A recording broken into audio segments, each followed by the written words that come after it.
Welcome back to Sleepy Otaku Stories. Tonight, we are drifting into the dark and mysterious history of Chrollo Lucilfer, the genius leader of the Phantom Troupe.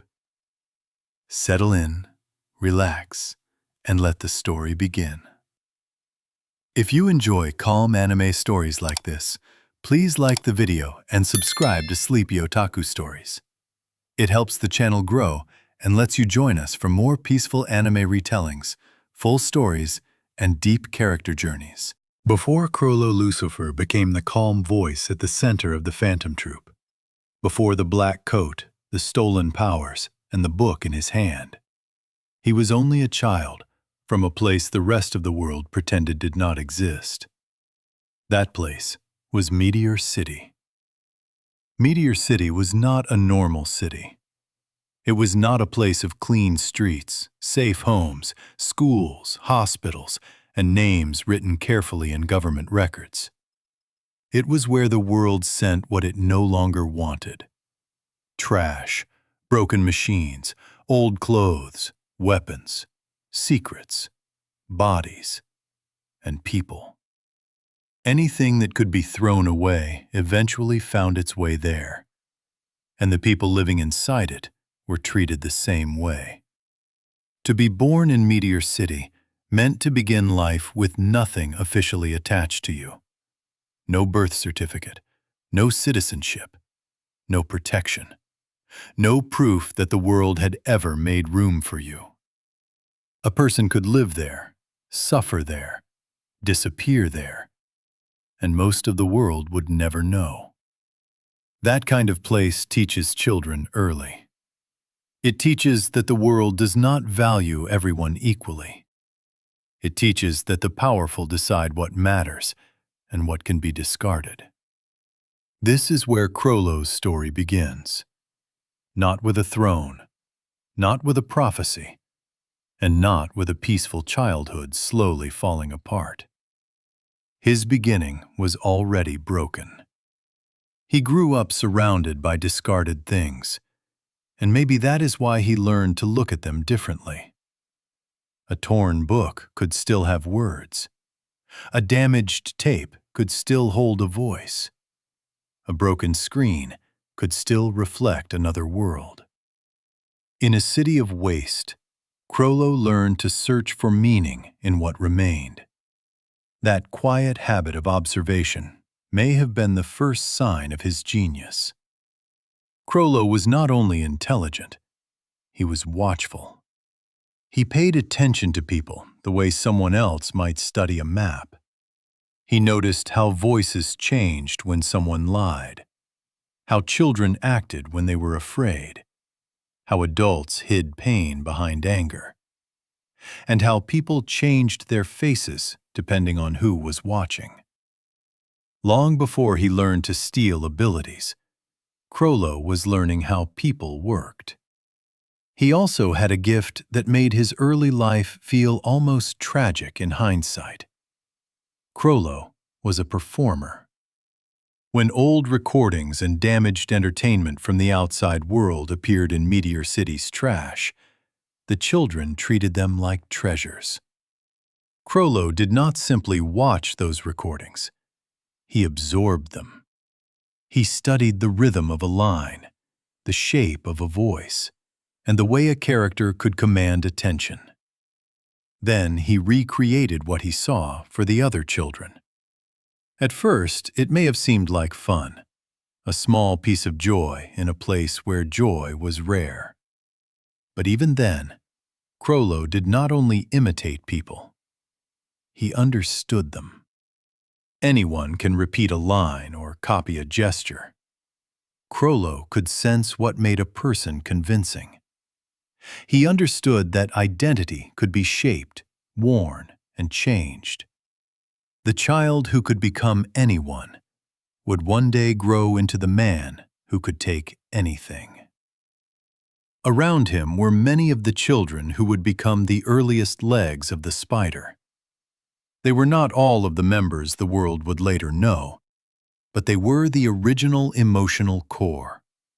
The children of Meteor City who shared his memories, his grief, and the beginning of the troupe's dark dream. Back then, they were not monsters. They were loud, strange, loyal, reckless, curious, and wounded in ways they were too young to fully understand. The Phantom Troupe did not begin as a cold criminal organization sitting in darkness. It began with children in a city the world had rejected. Children who had no protection except each other. Children who found old tapes in the trash and turned them into performances. Children who laughed, argued, played, and gathered around stories because stories made them feel, for a little while, like they existed. And Chrollo was at the center of that. Not because he demanded it, and not because he forced anyone to follow him. He had presence. When he performed, others watched. When he spoke, others listened. When he created something out of scraps, the children leaned closer. That is leadership in its earliest form. Not command, not fear, but the ability to make people gather around an idea. The tragedy of Chrollo is not that he was born empty. It is that he was born with depth, intelligence, sensitivity, and the ability to connect people, then raised in a world that showed him that forgotten lives did not matter. Chrollo did not become dangerous because of simple anger. Anger is too loud, too direct, too easy to understand. His darkness became something colder. It became a conclusion. If the world only respected power, then power had to be gathered. If the world erased people without records, then a name had to be created that could never be erased. If the world threw people away, then the thrown away would have to become something impossible to ignore. Before the spider had a name, the first thread was already there. Chrollo was watching the world, studying its cruelty, learning its language, and becoming the kind of person who could one day answer it. In Meteor City, survival did not always belong to the strongest child. Strength mattered, of course, but there were other kinds of survival too. The ability to stay quiet, to listen without being noticed, to understand danger before it arrived, and to become whatever the moment required. For Chrollo Lucilfer, that talent appeared early. His first transformations were not supernatural. They were not born from Nen, combat training, or secret techniques. They came from performance. In the forgotten piles of Meteor City, scraps of entertainment from the outside world appeared like strange treasures. Damaged tapes, half-working machines, broken screens, and recordings in languages the children did not always understand. To outsiders, they were garbage. To the children of Meteor City, they were windows. Chrollo watched those recordings differently from the other children. He studied the rhythm of voices, the pause before a dramatic line, the way someone could sound brave while hiding fear, or gentle while hiding pain. He noticed how a hero stood, how a villain smiled, and how a leader could make others believe in something. To Chrollo, entertainment was also information. When he performed, he did not simply copy. He understood. He could take a broken recording and make it feel alive again. He could carry a scene after the machine failed. He could turn a pile of trash into a theater and a group of forgotten children into an audience. In another life, this gift might have made him a storyteller, an actor, or a teacher. For a short time, it made him a source of light in a place built from abandonment. That is what makes his origin so haunting. The beginning of Chrollo's genius was not violence, it was connection. Before he learned how to steal from people, he learned how to reach them. Before his name became tied to theft, death, and strategy, he was a child who could make others feel something. In Meteor City, that mattered. A story was not just a story there. It was proof that imagination could survive even in a place the world had abandoned. The children gathered around him more and more. Many of them would become the earliest members of the Phantom Troupe, the original emotional core of the Spider. They were not yet the names the world would later fear. They were simply abandoned kids orbiting around shared loneliness, old tapes, and the strange young boy who could make broken stories feel whole again. Chrollo's presence was quiet, but powerful. He did not need to shout to become the center of a room. He had the rare ability to make people look toward him without seeming desperate for attention. Even later, as an adult, Chrollo would rarely move like someone trying to prove himself. He moved like someone who already understood the shape of the room. People gathered around him because he gave chaos a center. This is why his future leadership feels believable. The Phantom Troupe did not follow Chrollo only because he was strong. Many of them were strong. Some were stronger than him physically, more direct, more violent, and more openly terrifying. But Chrollo had something else. He could make people believe in an idea. He could turn wounded individuals into a symbol. That ability began in childhood, with performance. Later, his Nen ability would make this gift frightening. Skill Hunter is the dark, adult version of his childhood talent. As a boy, he borrowed voices to entertain the forgotten. As a man, he steals abilities and stores them inside a book. Every Nen ability is personal, shaped by a person's nature, desires, and imagination. So when Chrollo steals an ability, he is not only taking a weapon, he is taking a piece of someone's identity. This is why Chrollo's childhood matters so much. His adult power did not come out of nowhere. It is the dark evolution of something that was once innocent. The same mind that brought stories to life would one day turn violence into ritual. The same child who borrowed roles to make others laugh would one day use stolen abilities to control a battlefield. The gift remained. The world changed what the gift meant.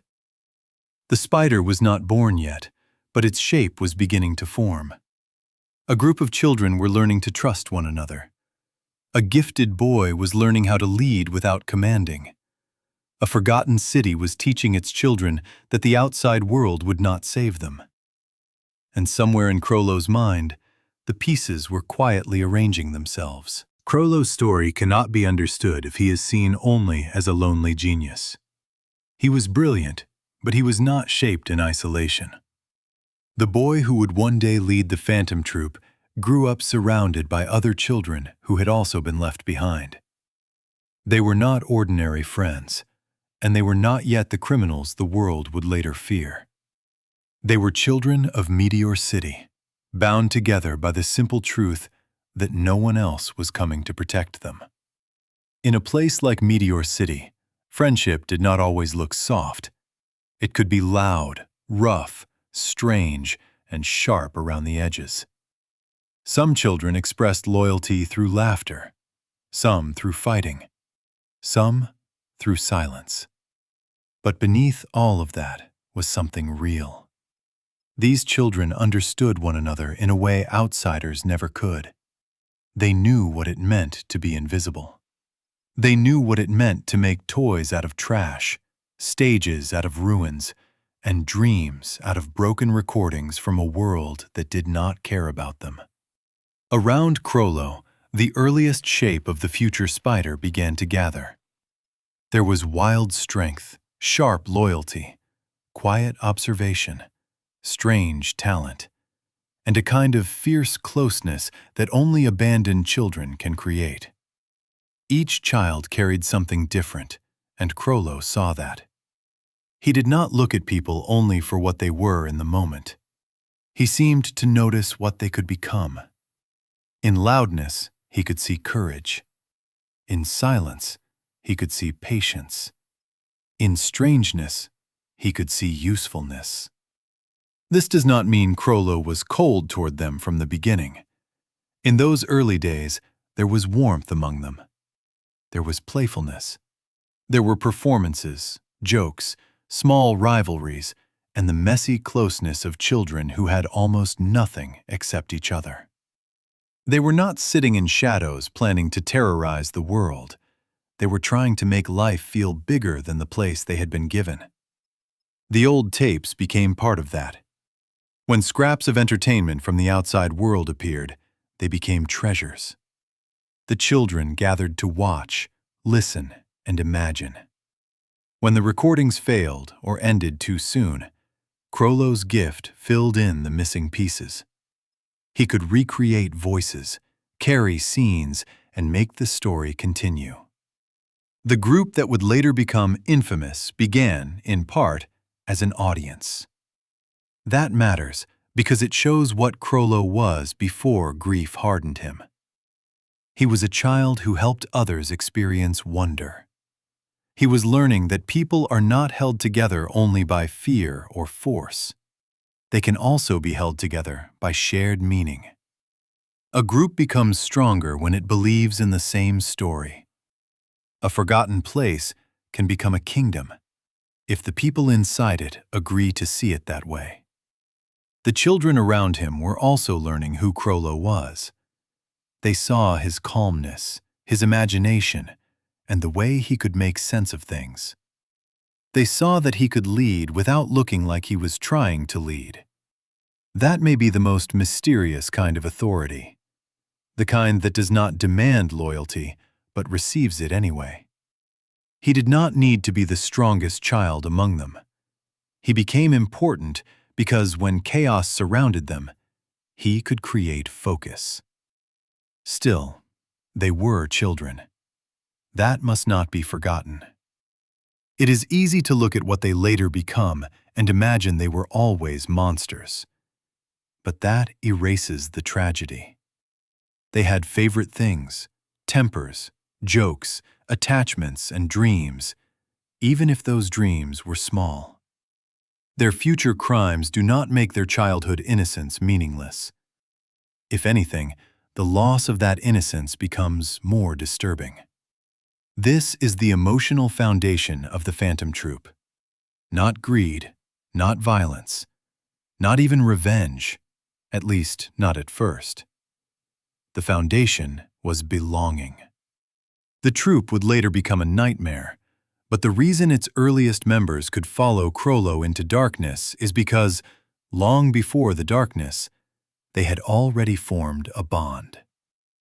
They were not hired soldiers. They were pieces of the same broken childhood. Before the spider had a name, it had a heartbeat. That heartbeat was not evil yet. It was the sound of children laughing in a place where laughter should have been impossible. It was the sound of loyalty, forming before anyone understood its cost. It was the sound of a family being born in the ruins. Among the children of Meteor City, Sarasa represented something rare. She was not the strongest, and she was not the most dangerous. She was not the kind of person who entered a scene and made the world feel heavier. Instead, she brought a different kind of presence, one that mattered even more in a place like Meteor City.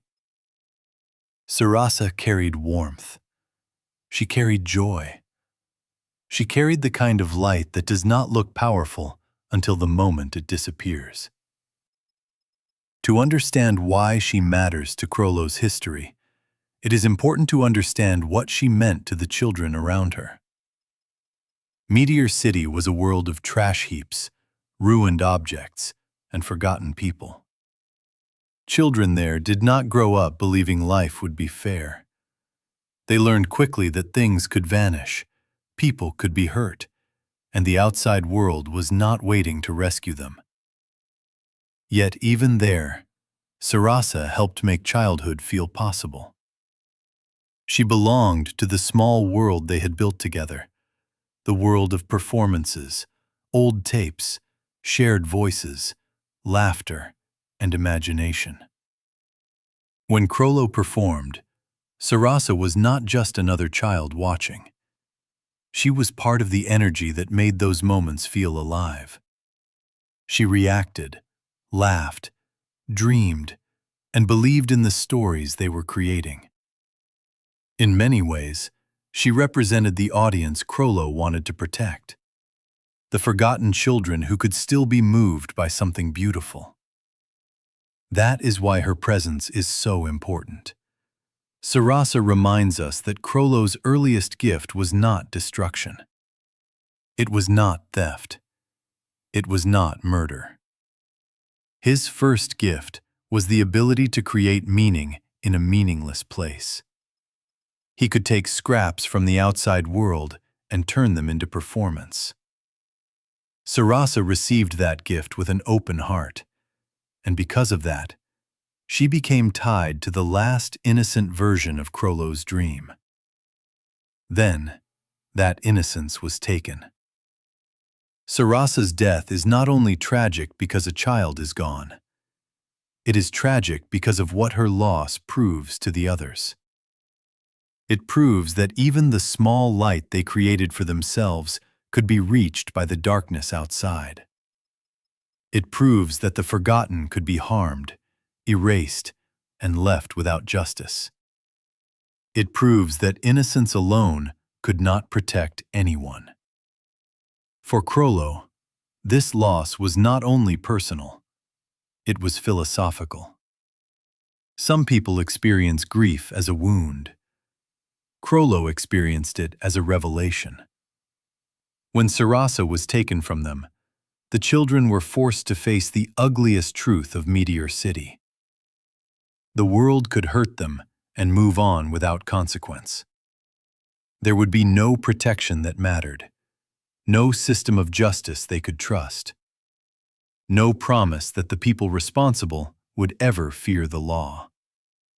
That kind of realization changes a child. For most children, grief is already too heavy. But for a child like Chrollo, grief became a problem that demanded an answer.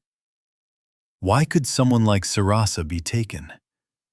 Why could the forgotten be harmed so easily? Why did the world have systems for protecting some lives while others could disappear into silence?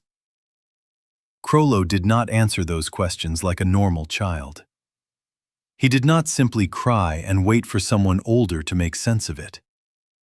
Even in pain, his mind continued to organize. He began to understand that being innocent did not protect anyone. Being loved did not protect anyone.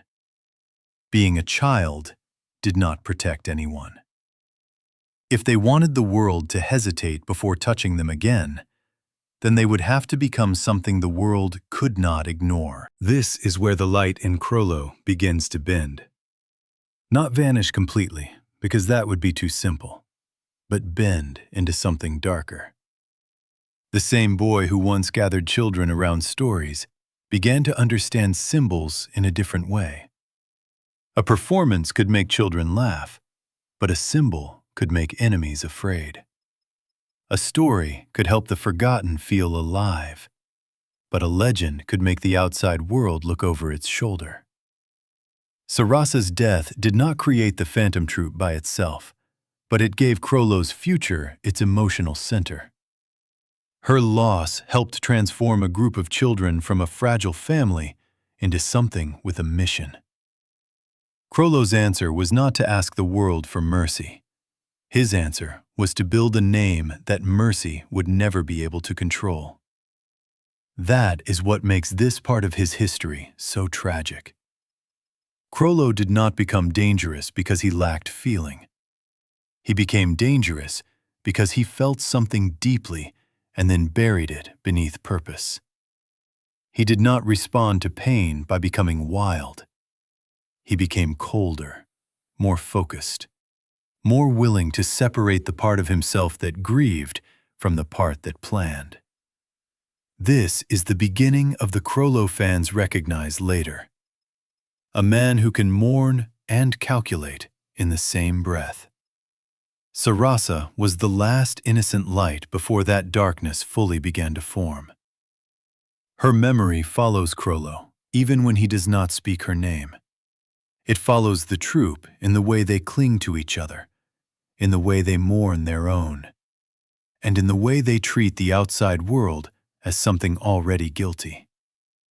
She is the absence at the center of their family, the silence that explains why the spider's loyalty feels almost sacred, and its cruelty feels almost bottomless. After Sarasa, the children of Meteor City could never return to what they had been. The little world they built together still existed in memory, but it no longer felt safe.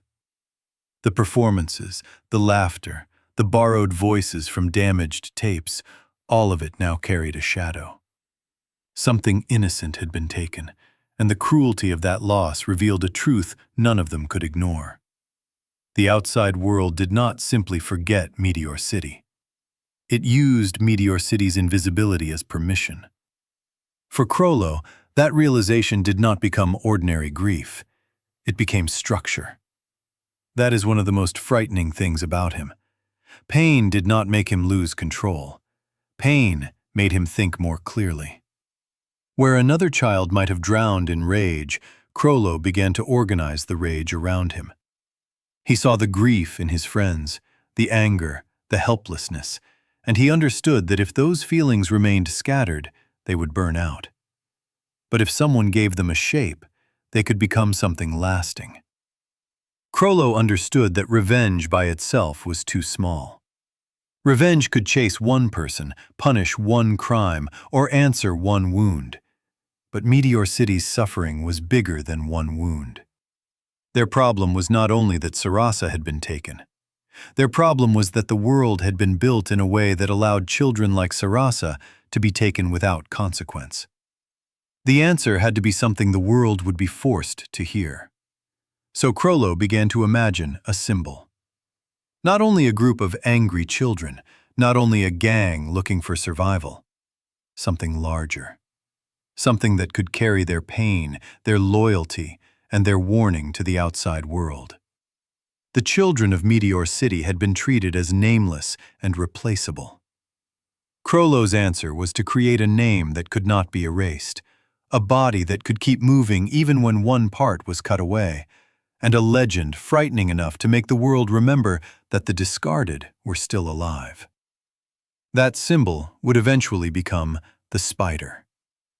It did not fully form in one clean moment, and the children did not instantly become the infamous Phantom Troupe the world would later fear. But from this grief, Chrollo's future began to take its shape. The idea was born there, a family that could become a symbol that could survive death, and a name that the outside world would never be able to throw away quietly again. The idea was simple, but terrifying. A spider has many legs. If one leg is lost, the body can still move. If the head is removed, another can take its place. The individual matters, but the survival of the whole matters more. In that philosophy, you can hear both Chrollo's brilliance and his damage. It is the logic of children who grew up in a place where individual lives were too easy for the world to erase. This idea also reveals the beginning of Chrollo's self-erasure. By creating a group where even the head can be replaced, Chrollo was not only giving the others a system.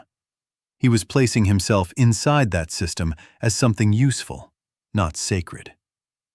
That is why his leadership feels so strange compared to other villains. Chrollo does not rule like a king.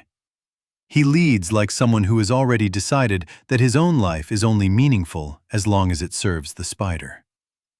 The other children followed him because he gave their pain direction. Each of them had been changed, but Chrollo turned that change into a path. The strongest among them had a reason to use strength. The loyal ones had something to protect. The quiet ones had a purpose for observation. The strange talents began to feel less like accidents and more like pieces of a larger design. Chrollo did not create their gifts, but he understood where to place them. This is one of the reasons the Phantom Troupe becomes so dangerous. They are not only powerful individuals. They are individuals who have accepted a shared identity. A normal criminal group can be broken by greed, fear, or betrayal. The spider is harder to break because its members are tied together by something older than crime. Their loyalty comes from childhood, from loss, and from the feeling that only the people inside the group can truly understand what they are. There is tragedy in that, because Chrollo's answer to dehumanization was not to reclaim innocence. It was to become something beyond innocence, something colder, something that could survive the rules of a cruel world by becoming cruel enough to move through it.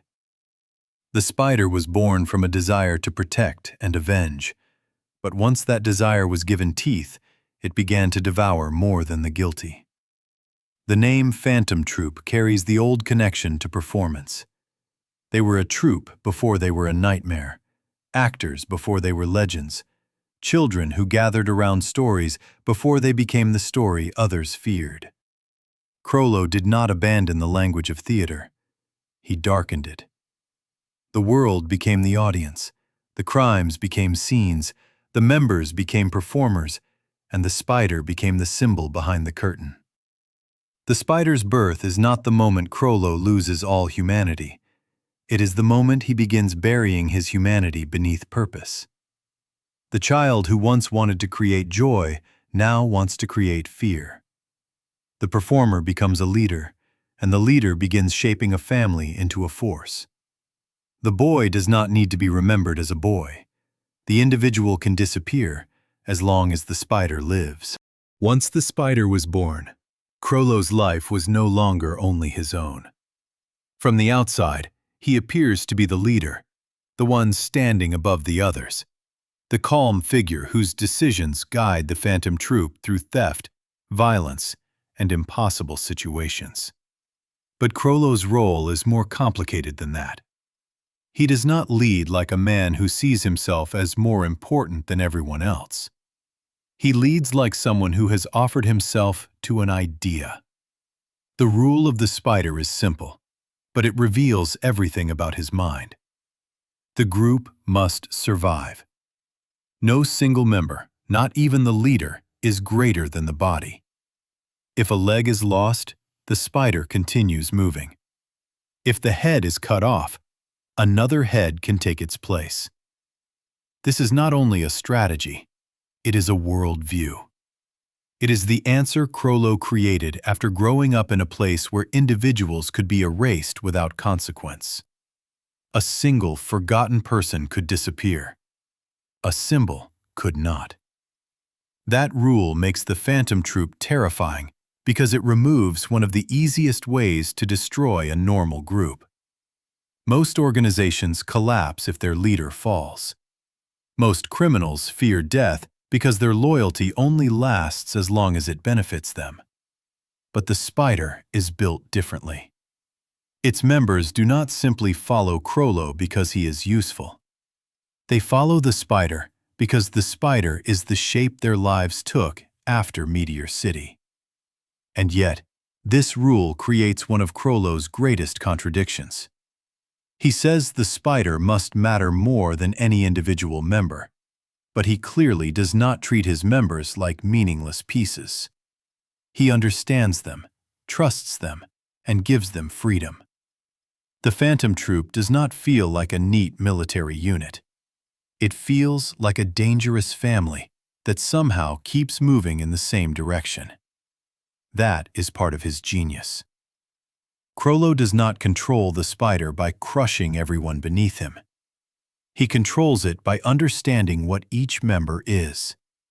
He knows who needs freedom, who needs a clear target, who can be trusted with information, who acts from instinct, who acts from loyalty, and who might break if the wrong wound is touched. He does not erase their individuality. He places it inside a structure where even chaos becomes useful. But the rule is not gentle. It asks people to love the group while accepting that the group must be able to continue without them. It asks them to be family and function at the same time. It asks them to care deeply, but not so deeply that grief paralyzes the body. Chrollo lives inside that contradiction more than anyone. As the head, he is responsible for keeping the spider alive. But as one of Meteor City's children, he is tied to the others by history. This is one of the darkest parts of his character. He does not lack emotion.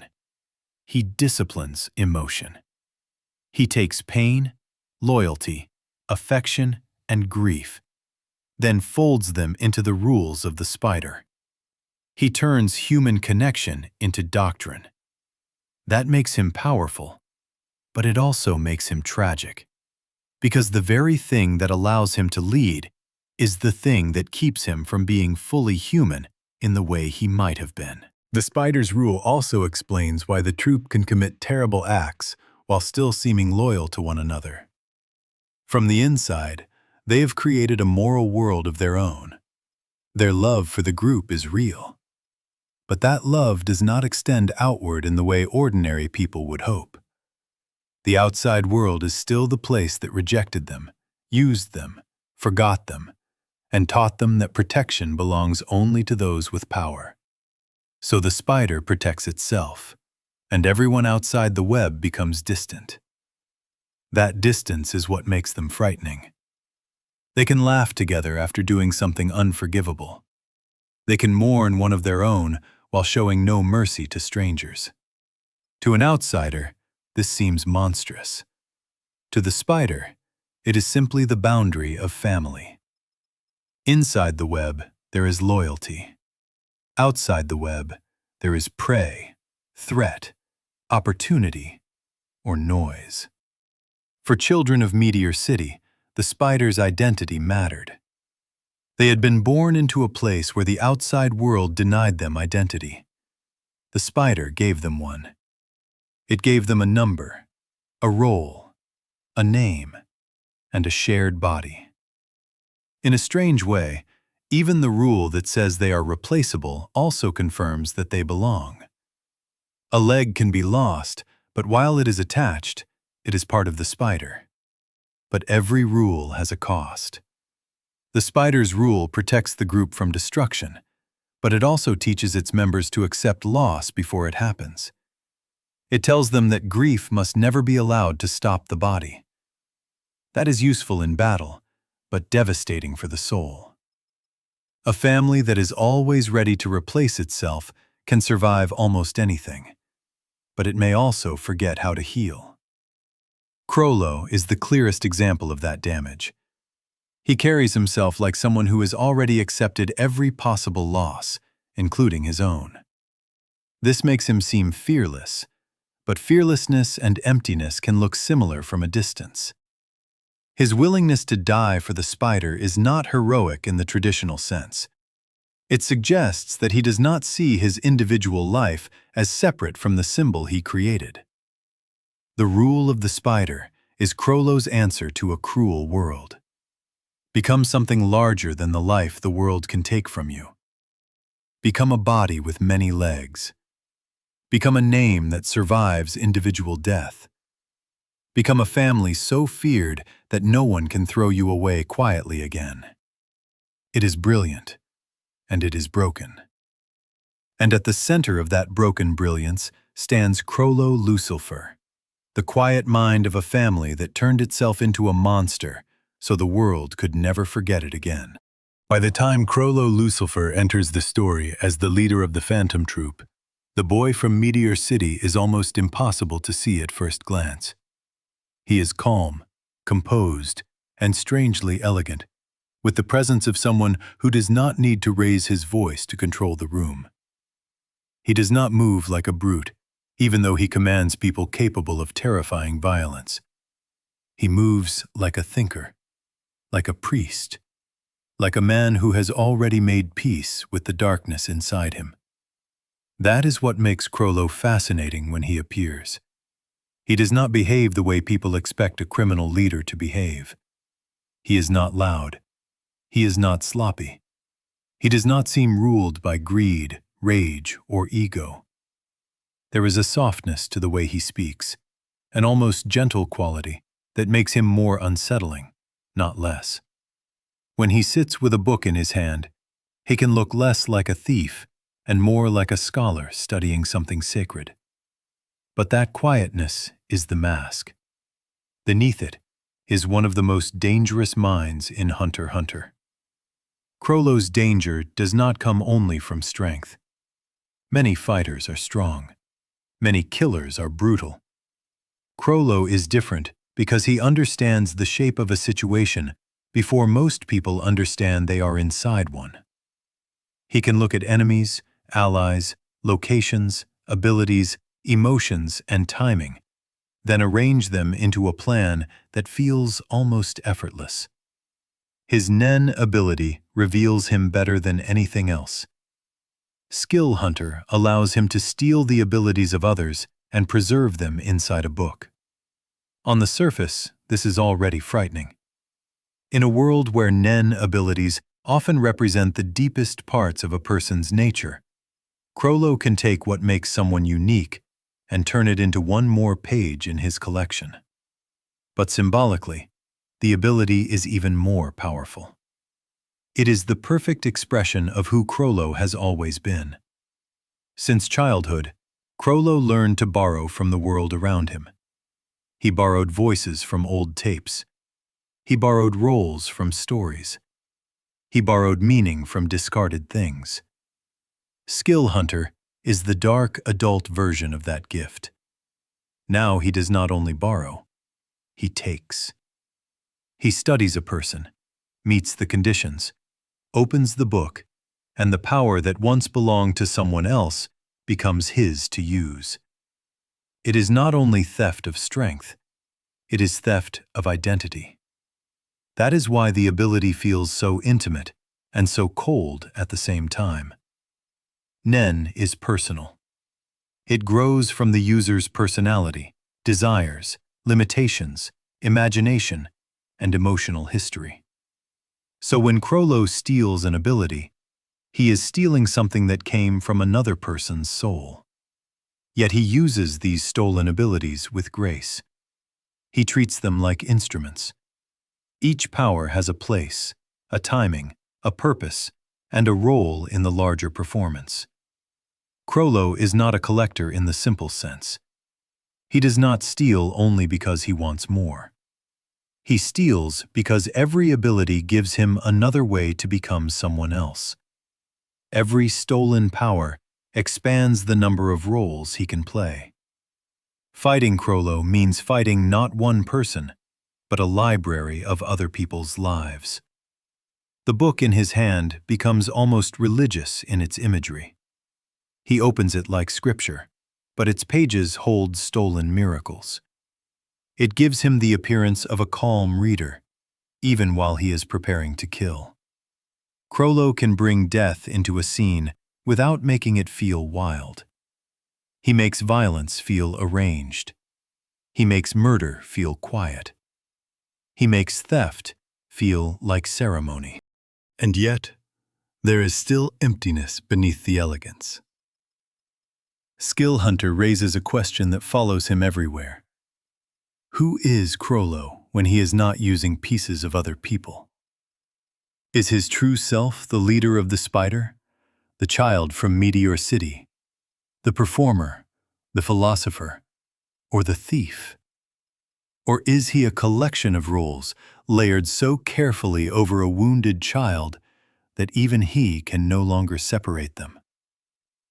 He is not empty like a machine. That would make him easier to understand.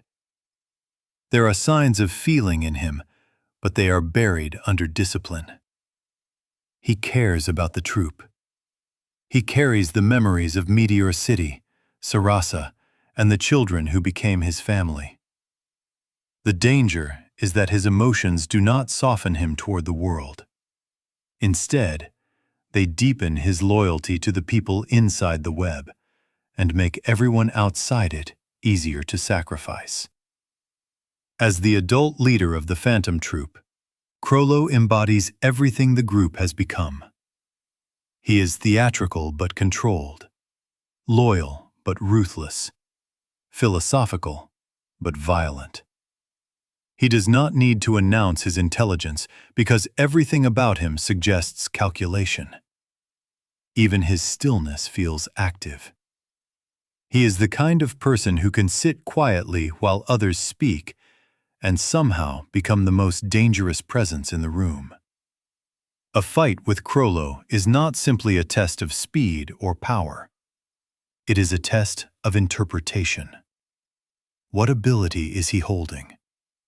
What condition has already been met? What does the open book mean? What does the closed book hide? Chrollo fights like a man who turns uncertainty into a weapon. The enemy is not only fighting him, they are fighting everything they do not know. The boy from Meteor City once found meaning in broken things. The man he became moves through the world collecting pieces of other people, placing them inside a book, and using them with the precision of a genius conductor. He is still performing, but the performance has become lethal.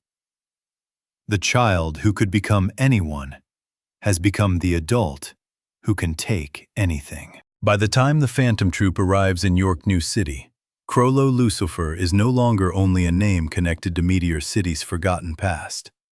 He is the leader of a group that has become almost mythical in the criminal underworld. The Spider is not treated like an ordinary gang because ordinary gangs leave patterns people can understand. They fight over territory, money, reputation, or revenge. The Phantom Troupe moves differently. They appear suddenly, take what they want, leave destruction behind, and disappear like a nightmare that refuses to explain itself. Yorknew City is the perfect place for them to step fully into the story. It is a city of lights, auctions, wealth, collectors, mafia families, bodyguards, assassins, secrets, and greed. On the surface, it looks organized. There are rules, meetings, security, money, and powerful people pretending they control the underworld. But beneath all of that, Yorknew is a stage built on desire. Everyone is there because they want something: treasure, status, power, revenge, or recognition. The underground auction becomes the center of everyone's attention, but for Chrollo, the auction is more than a place to steal from. It is a gathering point for human weakness. People come to the auction believing the objects there have value because the world has agreed to value them. Chrollo understands that kind of desire well. He grew up surrounded by what the world threw away, so he knows that value is often just a story powerful people tell each other. In Yorknew, he walks into a room full of those stories and decides to take them.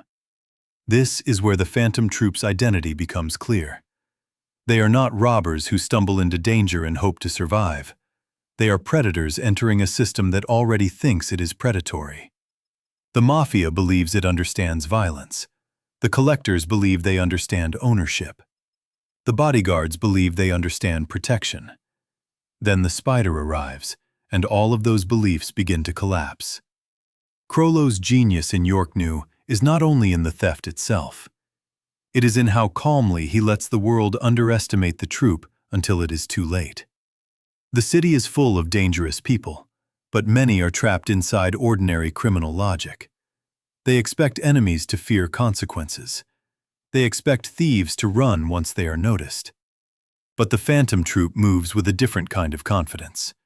They are not afraid of the underworld, because the underworld is just another system built by people who once believed they were untouchable. And Chrollo is the quiet mind guiding that movement. While some members are loud, brutal, or playful in their cruelty, Chrollo remains composed. He does not need to match their violence with noise. He gives that violence direction. He understands that each member is a different kind of weapon, and Yorknew becomes the place where those weapons are drawn one after another. The result is not simply a robbery, it is an invasion. The Shadow Beasts are one of the first examples of how badly the world misunderstands the Spider. They are powerful enough to make ordinary criminals tremble. In another story, they might have been terrifying. In Yorknew, they become a measurement. Their defeat shows the difference between people considered strong within the underworld and people who stand outside the underworld's normal scale entirely. Yorknew also reveals the troupe's strange emotional texture. They can be casual in the middle of violence. They can joke, argue, and act almost childish while doing things that horrify everyone outside their circle. They do not always feel like villains performing evil for the audience. They feel like a family doing what they have already accepted as normal. That normalcy is what makes them unsettling. Chrollo's presence makes that even colder. He is not losing control of his group. He understands what they are. He lets them be themselves because their personalities are part of the spider's strength. A spider needs different legs to move. A troupe needs different performers to fill the stage. Chrollo's leadership is not about making everyone identical. It is about making their differences serve the same body. That is why Yorknew feels like a performance as much as a crime. The city prepares an auction, the wealthy gather, the underworld puts its treasures on display, and the Phantom Troupe turns the event into their own production. The Mafia believes it owns the stage. Chrollo reveals that they were only renting it. But Yorknew also begins to change the story. The troupe does not remain an untouchable force moving through the city without consequence. Someone else enters their story with a pain just as deep, but aimed directly at them. The chain user begins to close in.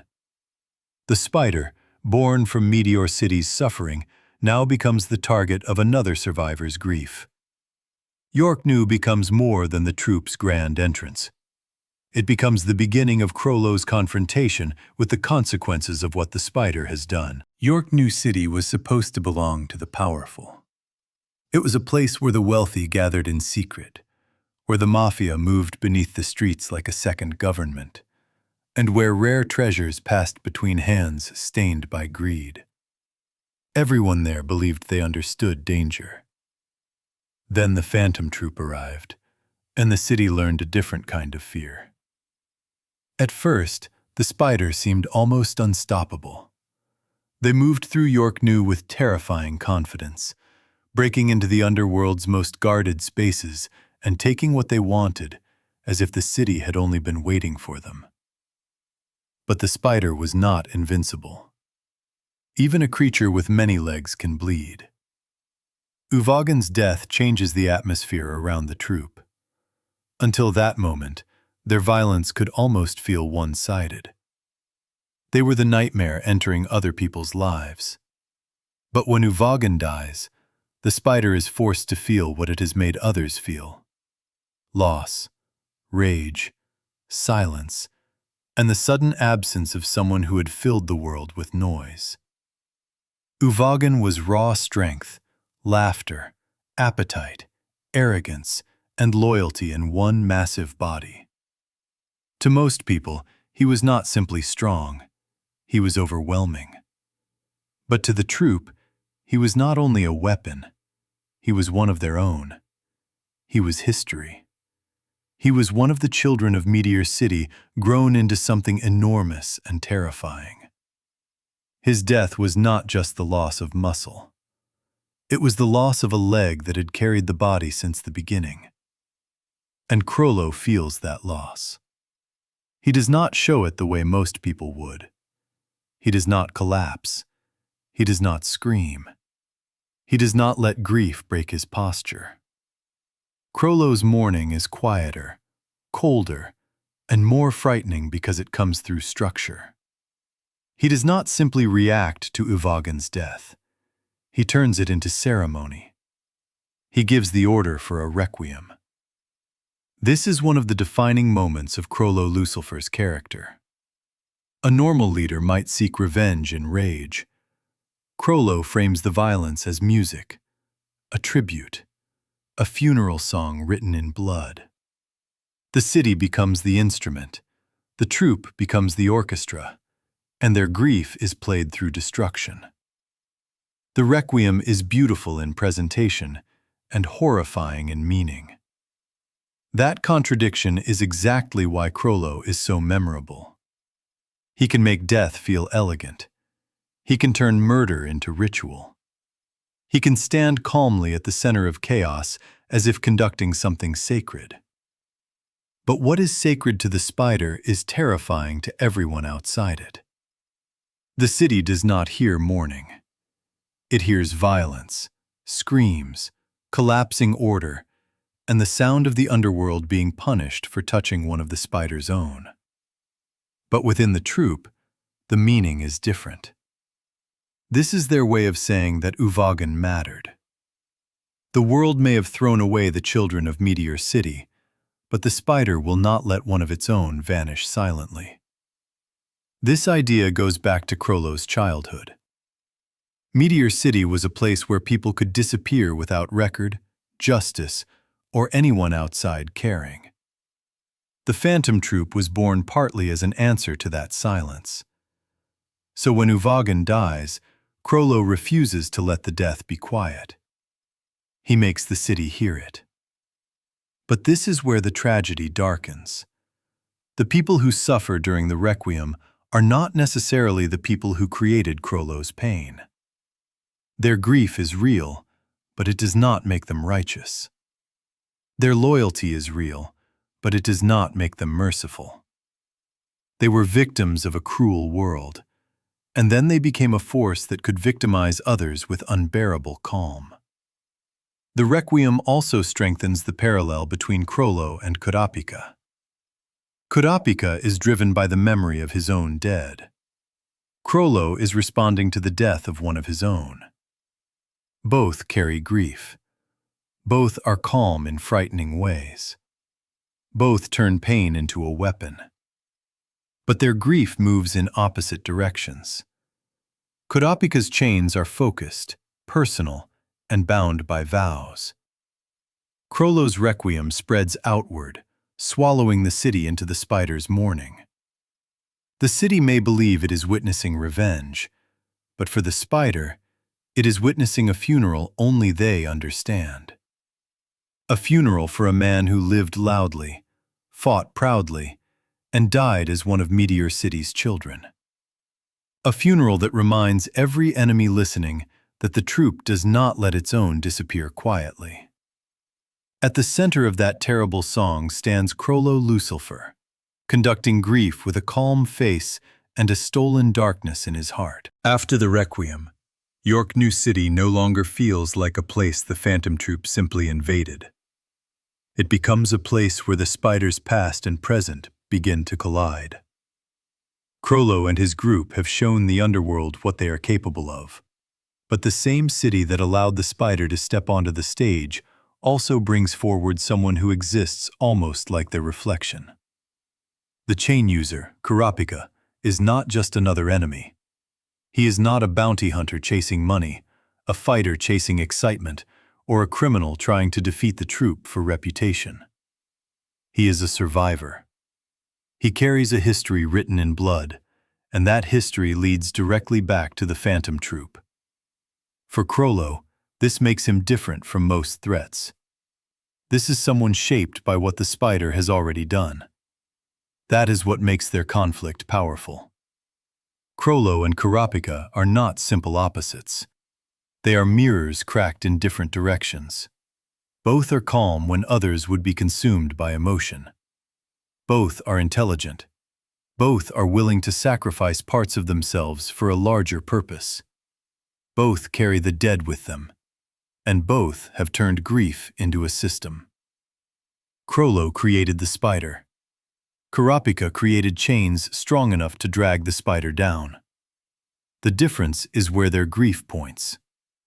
Chrollo's grief began in Meteor City, with children abandoned by the world and a light taken too soon. His answer was to build a family into a symbol and let that symbol become feared. Kurapika's grief comes from a people erased, a clan reduced to memory, and eyes turned into treasures by a world that saw beauty where it should have seen humanity. His answer is narrower, sharper, and more personal. He wants to punish the spider. That focus makes him terrifying to the troupe. Many enemies fear the spider too much to think clearly. Others underestimate them and die before they understand the mistake. But Kurapika has built his life around this enemy. His power, vows, restraint, and rage all point in one direction. To fight someone like that is to fight a person who has already decided what his life is for. Chrollo understands purpose. He has lived by it. In Yorknew, Chrollo begins to face something he cannot dismiss as ordinary weakness. Kurapika is not a greedy collector, a corrupt mafia boss, or a careless fighter. He is the consequence of the spider's own cruelty given human form. The Phantom Troupe has always carried its own pain as justification. But here they meet someone whose pain was caused by them. Chrollo's suffering is real, but it did not prevent him from creating suffering for others. Now one of those wounds has come back with chains. This is where Chrollo's calm becomes especially important. He does not react like someone who cannot believe he has been challenged. He understands danger when it is real. He understands that Kurapika's ability is not ordinary. And he understands that the troupe has entered a game where information matters as much as strength. For once, the spider cannot rely only on power and confidence. They must understand the rules of the person hunting them, because those rules have been built specifically to catch them. Their confrontation feels inevitable. Chrollo, the man of many stolen abilities, meets someone whose ability is strengthened by limitation. Chrollo, the leader who believes the spider must continue beyond the individual, meets someone whose individuality has been consumed by the need to end the spider. They are not the same, but they understand something similar about loss. That similarity makes the conflict sharper, not softer. When Chrollo is captured, the moment carries enormous weight, because it interrupts the image of him as untouchable. The elegant thief, the calm conductor, the head of the spider, is forced into stillness. He is not being overwhelmed by brute force. He is being restrained by purpose. Kurapika has built a trap not only for his body, but for what he represents. And Chrollo remains calm. Is he calm because he trusts the troupe? Because he has accepted death? Because he has separated his individual life from the survival of the symbol? The answer may be all of these at once. Chrollo's stillness is not simple courage. It is something colder, built from years of turning emotion into structure. But the troupe does not respond as if he is replaceable in their hearts. Chrollo may believe the spider can survive without him, but the others do not treat his capture lightly. They move with urgency, anger, fear, and conflict. Some want to follow the rule. Some want to save him. The family and the doctrine begin pulling against each other. Kurapika does not only challenge Chrollo's strength, he challenges the story Chrollo built. He forces the spider to remember that every web catches something eventually. And sometimes, what it catches is the past coming back to pull the head into the dark. For most of Yorknew, Chrollo Lucilfer moves through the city like someone standing slightly above the story. The auction, the mafia, the stolen treasures, the violence in the streets, even the rage of those hunting him, all of it seems to pass through his mind as information first and emotion second. He watches, listens, calculates, and waits. This is the Chrollo the world fears, the quiet leader who can turn chaos into choreography. But when Kurapika captures him, the stage changes. Suddenly, Chrollo is no longer directing everything from the center of the web. He is the one caught inside it. The leader of the Phantom Troupe, the head of the spider, the man whose calm presence made others feel like they were already too late, is forced into stillness. He does not fall in a loud defeat. He is captured by planning, discipline, and grief sharpened into a chain. In many ways, this is the first time Chrollo truly meets the consequences of the spider's past face to face. Kurapika represents lives the spider destroyed, families left behind, and memories that did not disappear simply because the spider moved on. Chrollo built the Phantom Troupe from Meteor City's pain, but Yorknew reminds him that the spider has created pain of its own. And pain, when it survives long enough, can return with a purpose. That is why Chrollo's capture feels almost poetic. The man who steals abilities is restrained by an ability created specifically to restrain him. The man who leads a group built around movement is suddenly bound by conditions he cannot ignore. The man whose philosophy says the spider must continue even if the head is removed now has to sit with the possibility that he may truly be removed. And still, Chrollo does not panic.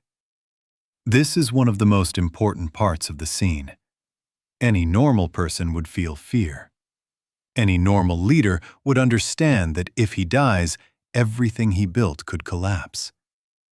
But Chrollo created a rule that even the head could be replaced. Now, for the first time, that rule is no longer an abstract philosophy. It is being tested against his own life. This is where Chrollo becomes difficult to read. Is he calm because he believes the troupe will save him? Is he calm because he trusts the rules of the spider? Is he calm because he has accepted death already?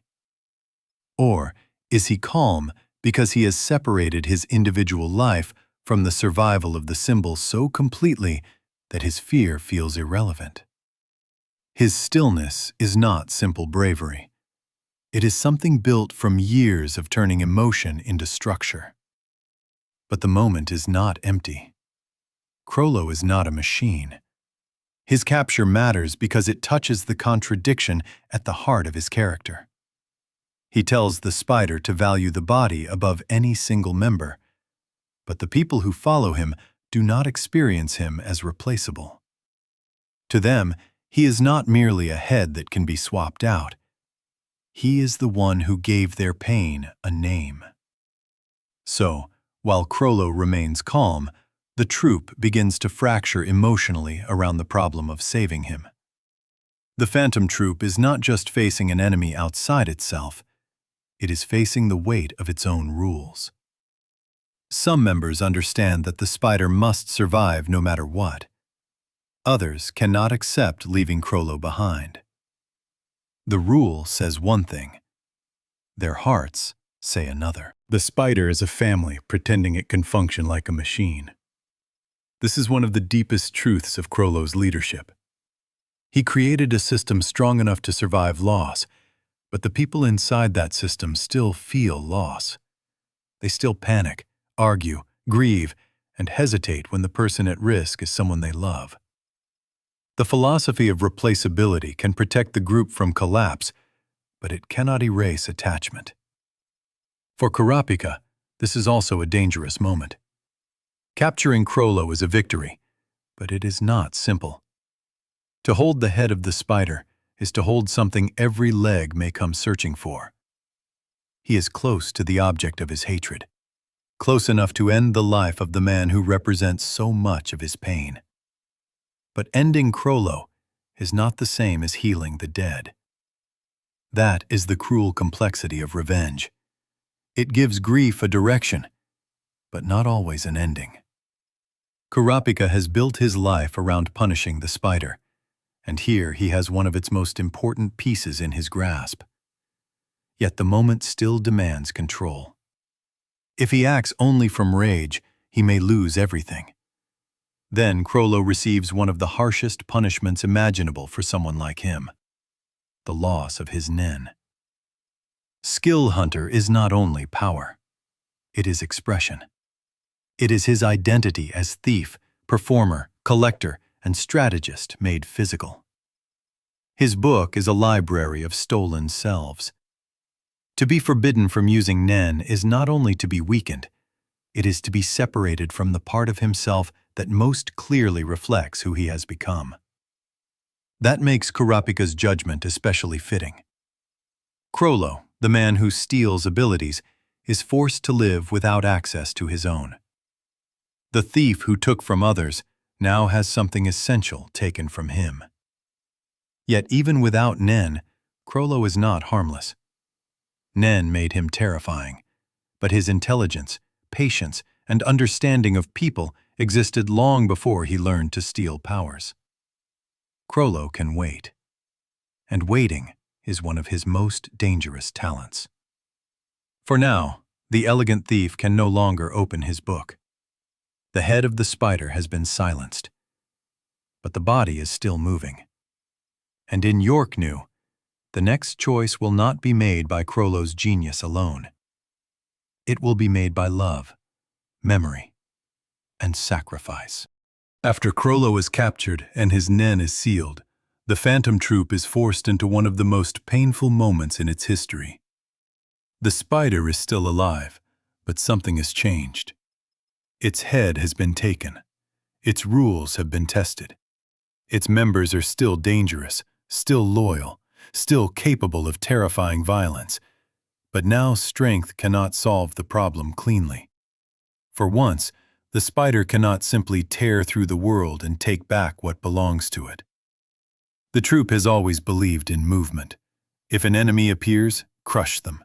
If a treasure is desired, steal it. If a member is lost, mourn them, then continue. But Chrollo's capture creates a situation where every movement carries a cost. If they move too aggressively, Chrollo may die.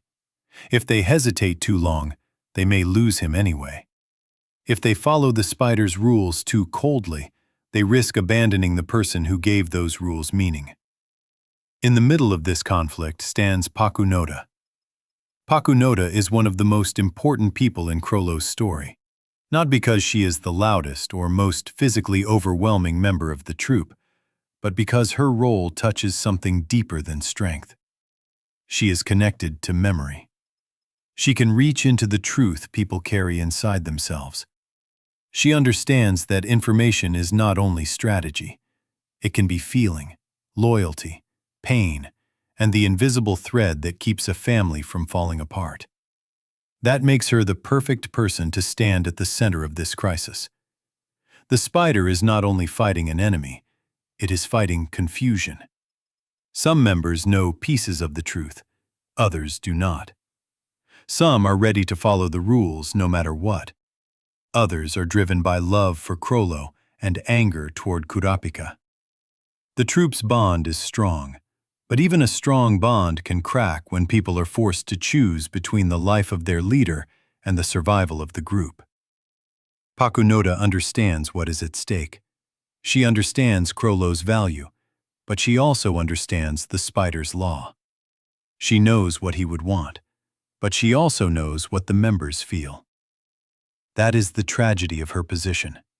She is standing between doctrine and love, between the rule Chrollo created and the emotional truth that his life matters deeply to the people who follow him. No matter what choice she makes, something will be lost. This is where the Phantom Troupe becomes painfully human. Their crimes are still real. Their cruelty is still real. But inside their circle, their love is also real. Pakunoda's choice proves that. She is not acting for money, glory, or survival. She is acting because the people around her need to understand what happened, and because the spider cannot continue if its members are divided by uncertainty. In many ways, Pakunoda carries the emotional weight that Chrollo himself refuses to show openly. Chrollo can remain calm because he has trained himself to turn feeling into structure. Pakunoda reveals the feeling underneath that structure. Through her, we see that the troupe's loyalty is not only an idea. It lives inside them. It hurts them. It asks terrible things of them.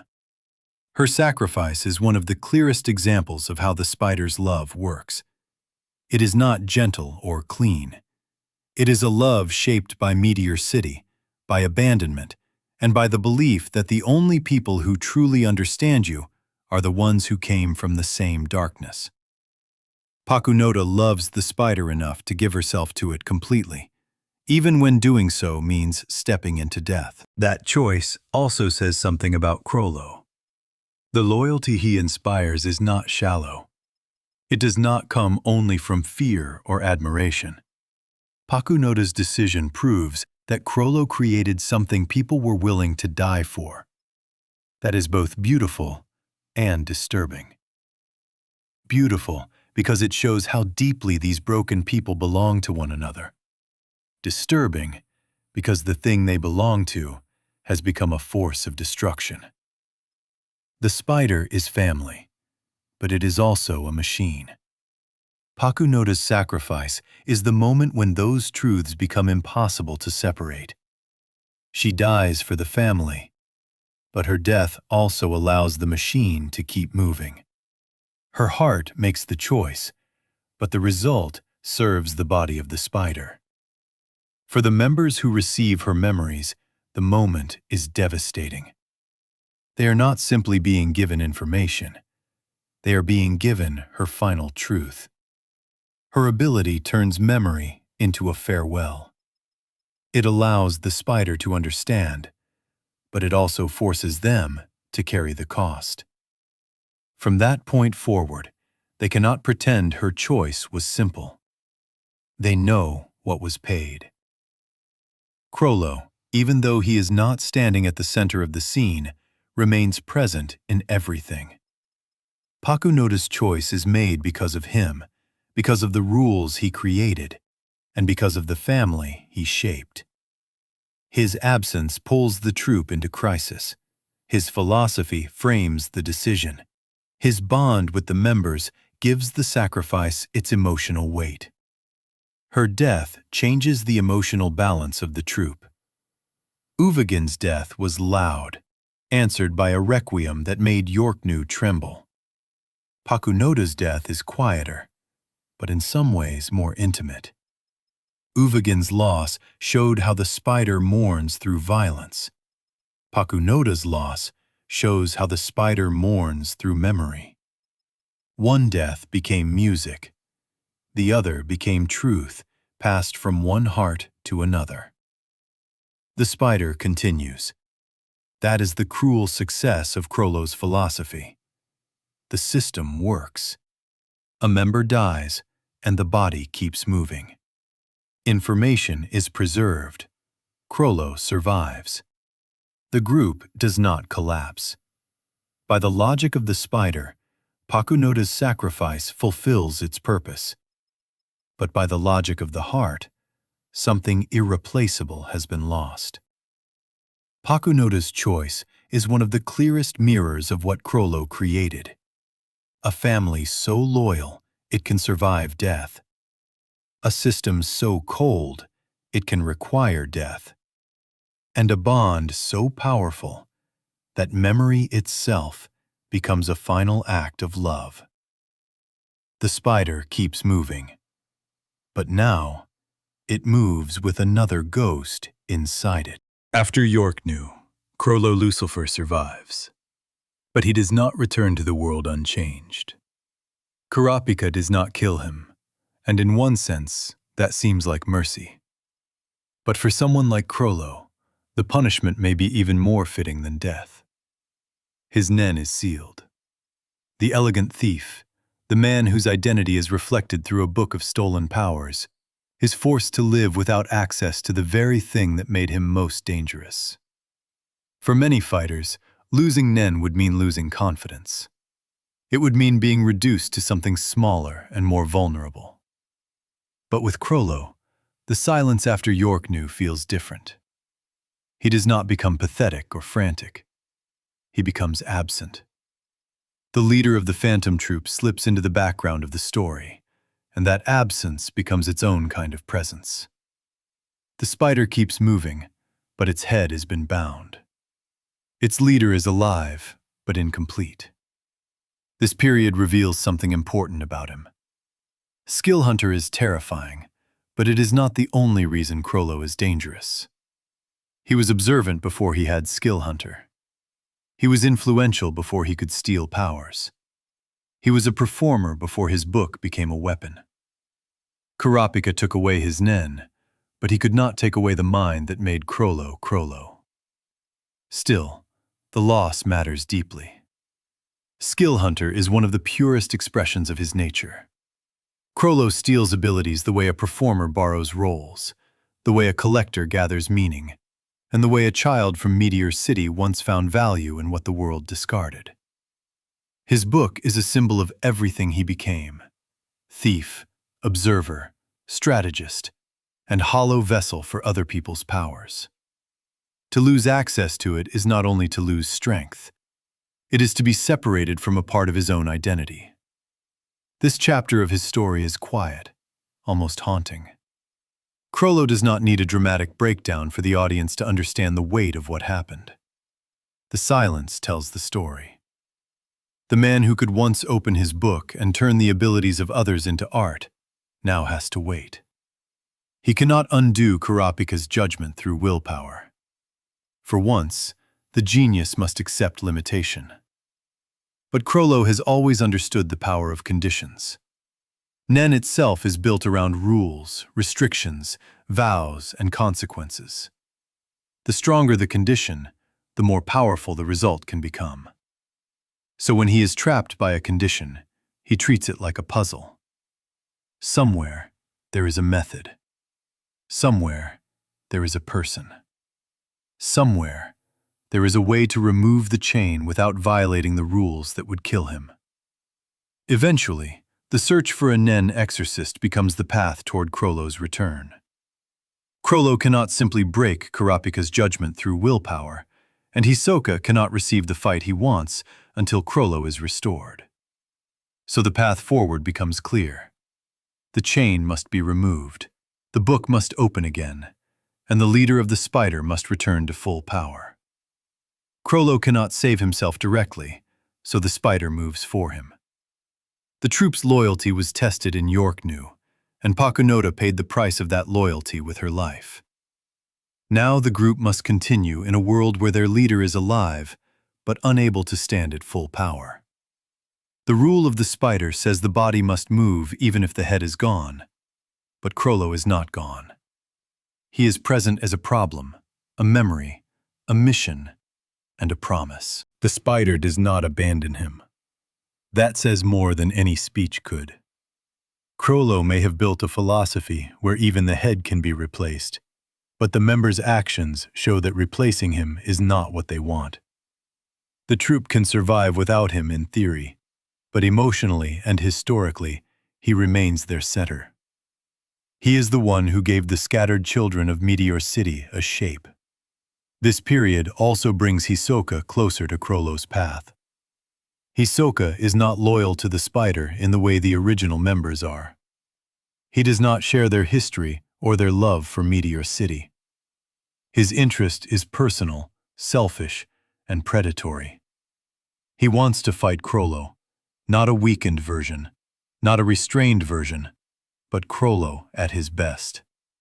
That creates one of the strangest ironies in Chrollo's life. The man who wants to kill him also needs him healed first. Hisoka does not care about Chrollo's pain, Sarasa, Pakunoda, or the bonds that made the troupe what it is. He wants the pleasure of fighting the real Chrollo Lucilfer. Because of that desire, his path becomes connected to the removal of the curse. During this nenless period, Chrollo's patience becomes one of his strongest traits. He understands that not every plan unfolds quickly. He understands that temporary loss does not have to become permanent defeat. His absence deepens his mystique. The spider knows he must be restored. Hisoka knows the fight is still waiting. Kurapika's judgment still hangs over him. The entire situation feels like a breath being held too long. When his nen is finally restored, it does not feel like a simple return to normal. It feels like something delayed long enough to become inevitable. Chrollo has waited. The spider has endured. Hisoka's desire has sharpened. The book can open again, and the man who seemed incomplete can begin preparing for the fight that waited in the dark. The leader without his nen is still the leader. The thief without his book is still a thief. The genius without his full power is still a genius. Somewhere beyond the silence after Yorknew, the pages of Skill Hunter are waiting to turn again. When Chrollo's nen is restored, it does not feel like a simple recovery. It feels like a door opening after a long silence. For a time, the leader of the Phantom Troupe had been alive but incomplete, present in the world but separated from the book that made him terrifying. Once the curse is lifted, the stillness around Chrollo begins to change. The elegant thief can open his book again. That restoration matters to the spider because their leader has returned to full power. It matters to Chrollo because the ability that reflects his identity is back in his hands. But perhaps most importantly, it matters to Hisoka because Hisoka has been waiting for this moment with a hunger that only he could call patience. Hisoka's connection to Chrollo is different from every other bond in the story. He is not one of Meteor City's children. He does not carry the Phantom Troupe's shared grief. He does not love the spider as a family, and he does not care about its survival as a symbol. Hisoka's interest is simpler, stranger, and more dangerous. He wants to fight Chrollo because Chrollo represents a rare kind of pleasure. A beautiful opponent whose danger is layered, unpredictable, and worth waiting for. That is why Hisoka's time with the troupe always feels false. He wears the number, stands among them, and plays the role, but he is not truly part of the body. The spider is family. Hisoka is a parasite, wearing the shape of a leg until he can get close enough to the head. He is not interested in loyalty. He is interested in the moment when Chrollo finally turns toward him with all his power available. Hisoka does not restore Chrollo out of kindness, loyalty, or mercy. He is not helping the spider because he cares whether the family survives. His reason is far more selfish. Hisoka wants Chrollo at his strongest, with his nen restored and his book open, because anything less would ruin the pleasure of the fight he has been waiting for. This makes Hisoka one of the few people who sees Chrollo clearly and incorrectly at the same time. He understands that Chrollo is special. He understands that beneath the calm face and soft voice is a mind full of traps. But Hisoka also views Chrollo through desire.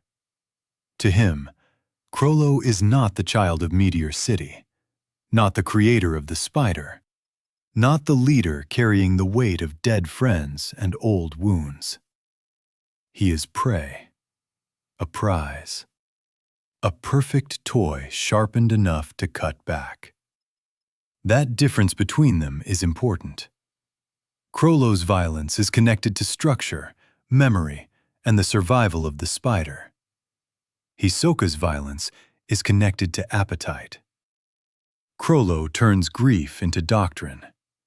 Hisoka turns desire into motion.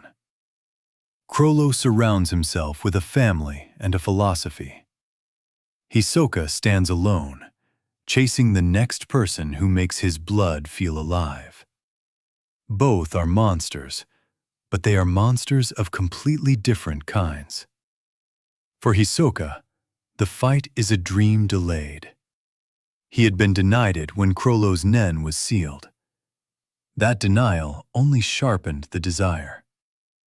Chrollo became an unfinished promise, a performance Hisoka had not yet been allowed to see. But Chrollo does not approach the situation with the same hunger. Hisoka wants a battle. Chrollo wants a victory. That contrast defines their rivalry. Hisoka thrives in improvisation.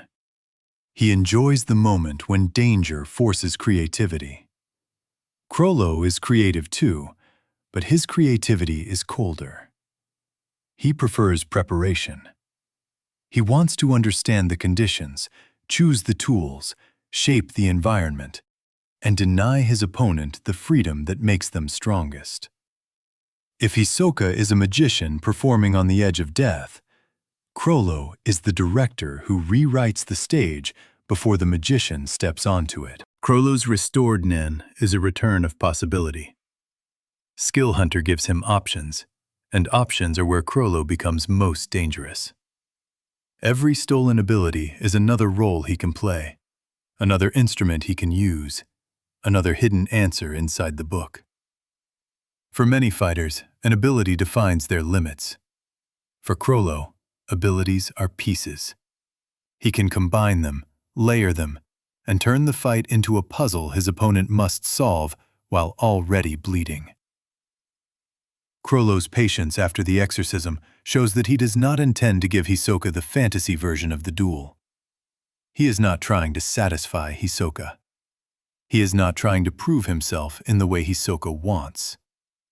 Many fighters would be tempted by pride. Chrollo does not seem burdened by that need. He is willing to win in a way that denies Hisoka the purity of the fight. This is genius, and it is also very Chrollo. He does not fight to validate the opponent's dream. He fights according to the conditions that give him the greatest chance of victory. The world he came from was never fair. Meteor City did not teach him that survival belongs to those who meet enemies on equal ground. It taught him that survival belongs to those who understand the environment, use what others ignore, and turn every discarded thing into a weapon. The long silence after Yorknew gives way to motion. Chrollo's book is open again. Hisoka's desire has finally found its path. The denied duel is no longer a distant possibility. Hisoka wants the fight. Chrollo prepares the ending. Somewhere, quietly, the pages of Skill Hunter begin to turn. When Chrollo Lucilfer steps into Heaven's arena to face Hisoka, the battle already feels different from an ordinary fight. Heaven's arena is built for combat, spectacle, ranking, and applause. Fighters come there to test themselves and prove their strength in front of an audience hungry for danger. It is a stage where violence is expected. For Hisoka, that kind of place is almost perfect. He loves attention, danger, and the unpredictability of battle. He enjoys risk because risk makes the moment feel alive. He does not simply want to win. He wants the pleasure of a worthy opponent pushing him close to the edge. To him, a battle is at its most beautiful when both sides are sharp enough to kill and free enough to surprise each other. But Chrollo does not come to Heaven's arena to satisfy Hisoka's dream. He comes to win. That is the first and most important difference between them. Hisoka wants the thrill of combat. Chrollo wants the certainty of victory. Hisoka wants to see what happens when instinct, creativity, and danger collide. Chrollo wants to decide what happens before the fight even begins. He approaches the arena like a strategist choosing a battlefield, a director arranging a scene, and a thief deciding exactly how to take what he came for. This is where Chrollo's genius becomes impossible to ignore. He understands that a fight is not only about the two people standing across from each other. A fight is also the location, the rules, the audience, the tools, the opponent's expectations, and the assumptions no one notices until they become fatal. Heaven's arena looks like Hisoka's playground, but Chrollo quietly turns it into a trap with lights, seats, spectators, and applause. Chrollo does not fight with pride in the usual way. A more emotional fighter might want to beat Hisoka directly, cleanly, without preparation, to prove superiority. Chrollo has no need for that kind of proof. He does not care if the battle looks fair. He does not care if Hisoka receives the exact duel he wanted. Chrollo's confidence is colder than pride. he proves himself by controlling the outcome. Before the battle begins, Chrollo explains more than many fighters would. But with Chrollo, even explanation is dangerous. Information from him may be true, but truth can still be used as misdirection. By explaining part of the game, he makes Hisoka focus on certain rules while hiding the deeper arrangement of the board. He gives enough for the opponent to think, not enough for the opponent to escape. The abilities Chrollo brings into this fight show how deeply he has prepared. Skill Hunter is joined by Double Face, allowing the use of the bookmark. Black Voice, Gallery Fake, Order Stamp, Sun and Moon, and Convert Hands all become pieces of a larger design. Some abilities create copies, some control people, some mark targets, some hide danger inside the confusion of the crowd. Individually, these powers are dangerous. Together, they become a system. That is the key word for this battle: system. Chrollo does not fight like a man throwing weapons from a bag. He fights like someone building a machine around his opponent. Every ability has a function. Every function creates pressure. Every pressure reduces Hisoka's choices. The crowd becomes part of the battlefield. The chaos that should have given Hisoka room to improvise becomes the thing that traps him. Hisoka wanted Chrollo, and now he has him, but not in the form he imagined. He did not receive a clean duel between two monsters standing face to face. He received Chrollo as Chrollo truly is: layered, prepared, indirect, and merciless. Hisoka wanted the pleasure of fighting a rare opponent. Chrollo gives him the reality of being hunted by a genius who has no interest in making the hunt romantic. Chrollo is cool in this battle because he remains calm while the entire arena becomes an extension of his will. He moves with patience, speaks with control, and lets his planning do the work. There is no desperation in him. He does not chase the fight emotionally. He lets the fight come apart according to rules he has already prepared. At the same time, the battle reminds us how dangerous Hisoka truly is. Chrollo's plan is brilliant because it needs to be brilliant. He would not prepare this carefully for someone ordinary. Hisoka's strength, creativity, and survival instincts are so great that Chrollo treats him like a problem that must be solved completely. That is a strange form of respect. Hisoka keeps moving through it. He continues to analyze, adapt, and enjoy pieces of the danger, because that is who he is. A weaker opponent would have died before understanding the first layer.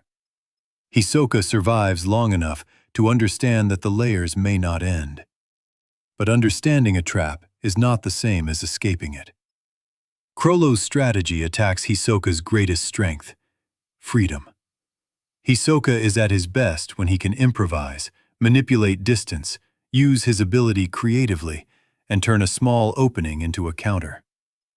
Chrollo's plan denies him clean openings. It fills the arena with threats, distractions, copies, and hidden conditions until Hisoka is no longer choosing the shape of the fight. He is responding to a shape Chrollo created. Hisoka came to Heaven's arena looking for the fight he had been waiting for. Chrollo came having already prepared the answer. This was never going to be the beautiful duel Hisoka imagined. It was going to be Chrollo's masterpiece. As the battle in Heaven's arena continues, the true shape of Chrollo's plan begins to reveal itself. At first, the fight looks complicated, but still understandable. Chrollo has his book. Hisoka has his instincts. The crowd is watching. The arena is open.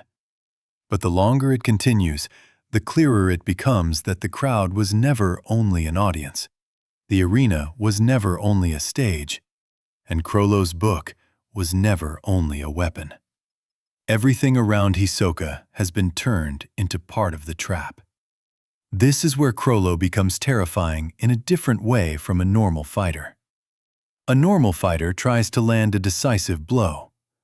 Chrollo creates a situation where every piece of the environment begins to work against the opponent. He does not need one clean attack if he can make the entire battlefield hostile. He does not need to chase Hisoka recklessly if he can force Hisoka to spend every second reacting to new layers of danger. The crowd is the most important piece. In most arena battles, spectators are separate from the fight. They cheer, scream, gamble, and react, but they remain outside the real contest. Chrollo erases that boundary. He turns ordinary people into moving walls, distractions, weapons, and hidden threats. The audience came to watch violence from a safe distance, but Chrollo pulls them into the performance without asking permission. That is one of the coldest parts of his strategy. He understands that people can be used as terrain. To him, in the logic of this fight, the crowd is material. They create noise, they block vision, they spread panic, they multiply uncertainty. They make it harder for Hisoka to know where the real danger is coming from. Because Hisoka is dangerous in open space, Chrollo fills the space with confusion. Every ability has a role in the design.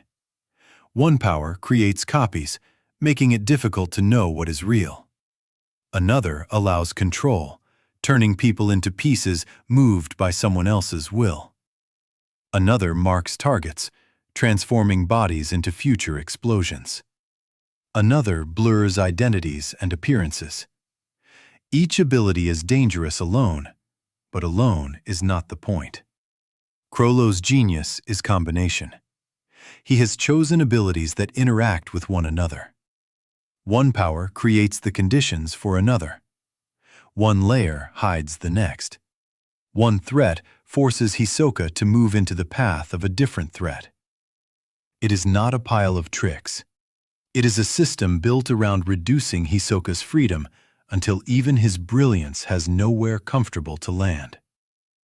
Skill Hunter is not just a collection. It is a library of possibilities. But a library alone does nothing unless someone knows how to read, organize, and use it. Chrollo is dangerous because he can take abilities created by different people, with different meanings and origins, then arrange them as if they were always meant to perform together.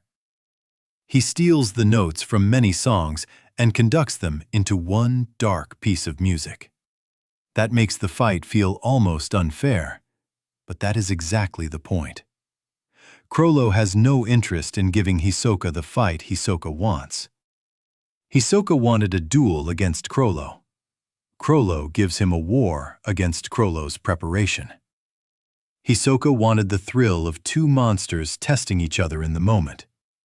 Chrollo gives him a battlefield where the most important choices were made before the match began. And still, Hisoka does not break immediately. That is what makes the fight impressive on both sides. He continues reading the situation, trying to identify which ability is active, which threat matters most, and where Chrollo himself might be within the chaos.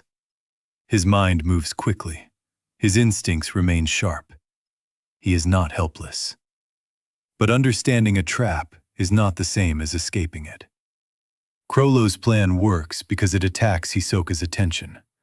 In a fight, attention is life. A person must know where to look, what to fear, what to ignore, and when to act. Chrollo floods the arena with too many possible readings. Every body could matter. Every copy could hide a purpose. Every movement in the crowd could be part of the next step. Hisoka is forced to think constantly, and constant thinking becomes exhausting when death is hidden in every detail. This is Chrollo at his most intellectual and his most merciless. He does not fight like someone trying to prove that his body is superior. He fights like someone proving that his mind has already mapped the opponent's death. He respects Hisoka enough to prepare carefully, but he does not respect Hisoka's desire for beauty, fairness, or mutual pleasure. Chrollo treats Hisoka not as a dance partner, but as a problem to solve. There is something deeply symbolic about Chrollo using stolen abilities in this way. The fight is not only Chrollo versus Hisoka. It is Hisoka versus Chrollo's collection of other people's powers, other people's identities, and other people's lives turned into tools. Chrollo stands behind a library of stolen possibilities, choosing which page to turn, while Hisoka tries to keep up with every new rule. In Heaven's Arena, Chrollo's theft becomes a masterpiece of arrangement. Copied bodies, controlled crowds, marks, explosions, and misdirection all move toward one purpose: to make Hisoka run out of answers. The beauty of the trap is that it does not look like one single cage. It looks like chaos. But that chaos obeys Chrollo. By the end, the battle feels less like a duel and more like a conclusion Hisoka has been walking toward since the first page turned. Chrollo has made the arena into a book of its own, and every person inside it has become a sentence. Hisoka reads as fast as he can, but the story has already been written in a language only Chrollo fully understands. The perfect trap is not a cage made of iron. It is a world arranged so carefully that the victim believes he is still choosing his path, even as every path leads closer to the same ending. Hisoka came to Heaven's Arena to taste the fight he desired. Chrollo gave him every page of it, then closed the book around him. For a moment, that seems like the end of the long-awaited battle. The magician finally received the fight he desired, and the leader of the Phantom Troupe answered him with something colder than excitement. Chrollo did not give Hisoka the beautiful duel he imagined. He gave him preparation, layers, copies, bodies, explosions, and a battlefield designed to suffocate every possible escape. That is what makes Chrollo's victory powerful. He does not defeat Hisoka by becoming reckless or emotional. He defeats him by remaining exactly who he is: calm, patient, brilliant, and merciless.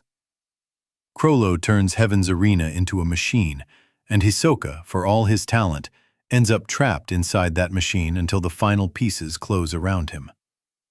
From the outside, this looks like Chrollo's perfect success. He restored his nen, opened his book, chose the battlefield, prepared the abilities, controlled the conditions, and defeated one of the most dangerous fighters in the world. In terms of strategy, it is one of the clearest demonstrations of his genius. But Hunter x Hunter is rarely kind to victories that seem complete. Chrollo wins the fight, but the victory creates something worse. Hisoka returns through the terrifying power of post-mortem nen. After death, his bungee gum restarts his heart and lungs, pulling him back from the edge in a way that feels less like survival and more like rebirth. The Hisoka who rises after Heaven's Arena is still Hisoka, but something about him has changed. The playful hunger is still there, but now it is sharper, colder, and far less patient. The old Hisoka was already dangerous, but he still had a kind of playful patience. He enjoyed waiting. He enjoyed the fantasy of the perfect fight. He could delay gratification because anticipation was part of the pleasure. His obsession with Chrollo had that quality. It was hungry, but almost romantic in Hisoka's twisted way. He wanted the full experience. He wanted Chrollo at his best. After Heaven's Arena, that changes. The battle teaches Hisoka something brutal. If he allows Chrollo to choose the place, the time, the tools, and the conditions, then he is not receiving a duel. He is walking into a prepared execution. Chrollo did not merely beat him. He denied him the kind of fight he wanted. For someone like Hisoka, that lesson is not forgotten. It becomes personal. Now Hisoka wants revenge on the entire structure that made Chrollo's victory possible. That is the dangerous consequence Chrollo may not fully control. His plan was built to defeat Hisoka, and it succeeded. But sometimes defeating a person does not remove them from the world. Sometimes it changes the form of their threat. Before the fight, Hisoka was obsessed with Chrollo as an individual. Afterward, his attention turns toward the spider itself. That shift attacks Chrollo in a deeper place than the arena ever could. Hisoka could lose to Chrollo in battle, and Chrollo could remain calm. But when Hisoka begins killing members of the spider, the conflict touches Chrollo's oldest wound: family. The Phantom Troupe is not just his organization. It is the body he built from Meteor City's children, the symbol he created so the discarded could not be erased quietly. To attack the troupe piece by piece is to attack the meaning of Chrollo's life. The first signs of this new danger come quickly and brutally. Shalnark and Kurapika fall, and their deaths send a cold message through the spider. These are not battlefield casualties in the middle of a grand mission. They are targeted killings. Hisoka is announcing that the old arrangement is over. He will no longer wait for Chrollo to offer him the proper conditions. He will create his own. The deaths hurt because of who they are. Shalnark is intelligence, brightness, calculation, and a strange kind of casual charm inside the group. Kurapika is quiet, unusual, and incredibly useful, the kind of member whose value may not be loud but is deeply important. They are pieces of the body, but they are also people from the troupe's inner world. Their loss is not only strategic, it is personal. And perhaps the cruelest part is that their abilities had been part of Chrollo's victory. The very pieces Chrollo used to create his perfect trap are now followed by death. His victory over Hisoka becomes connected to the loss of the people whose abilities helped make that victory possible. Triumph turns into a wound. For the spider, these deaths change the air. Hisoka knows them. He walked among them. He wore their number. He stood close enough to study how they moved. Now that false leg has become a blade. Chrollo's victory at Heaven's Arena was built on control. Hisoka's new approach is built on denying him control. The fight is no longer contained in an arena. It spreads into the world. The spider now faces a magician who no longer wants a stage. He wants corpses. Chrollo defeated Hisoka as a fighter, but he awakened Hisoka as a hunter. And now the spider must live with the consequence of that victory. After Heaven's Arena, the Phantom Troupe enters a new kind of danger. They have lost members before. Uvagen's death shook them. Pakunoda's sacrifice changed them. But Hisoka's return creates a different feeling around the spider. This is not the grief of one battle or the consequence of one mission. This is a hunt. For years, the Phantom Troupe had been the thing other people feared. They were the shadow that entered a city, stole what it wanted, and disappeared before the world could understand the damage. The spider was not used to being prey. It was used to being the creature in the dark. But now, something is moving through that darkness with them. Hisoka's change after Heaven's Arena is one of the most dangerous turns in Chrollo's story. Before, Hisoka wanted a fight. He wanted Chrollo at his best, under conditions that would give him the pleasure of a rare and deadly contest. After Chrollo's victory, Hisoka stops waiting for the perfect moment. He stops respecting the idea of a proper duel. He no longer asks for the head of the spider to come to him. He begins cutting the legs. That choice strikes directly at the heart of what Chrollo built. The Phantom Troupe is not only an organization. It is the shape of his childhood, his grief, his philosophy, and his answer to a world that threw Meteor City away. The spider's rule says the body must continue even if legs are lost. But that rule does not mean the losses are painless. Every member carries history. Every fallen leg is another reminder that the family Chrollo created to survive death is still made of people who can die.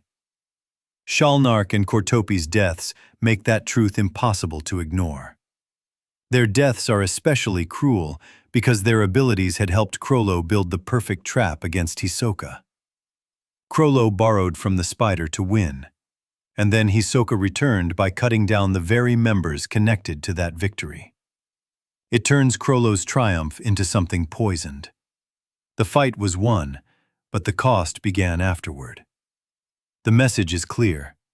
No one is safe.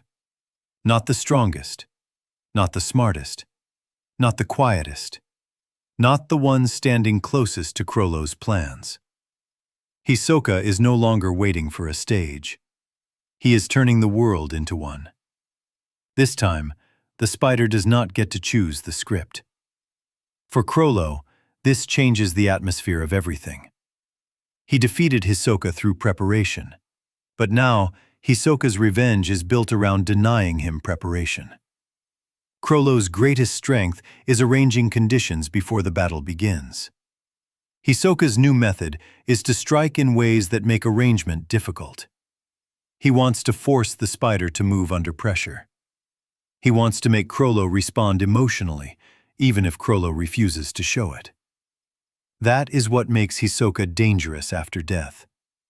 He understands that Chrollo's calm is not emptiness. Chrollo cares about the spider. He may speak of replaceability, but his bond with the troupe is real. Hisoka does not need to understand that bond with compassion to weaponize it. He only needs to know it exists.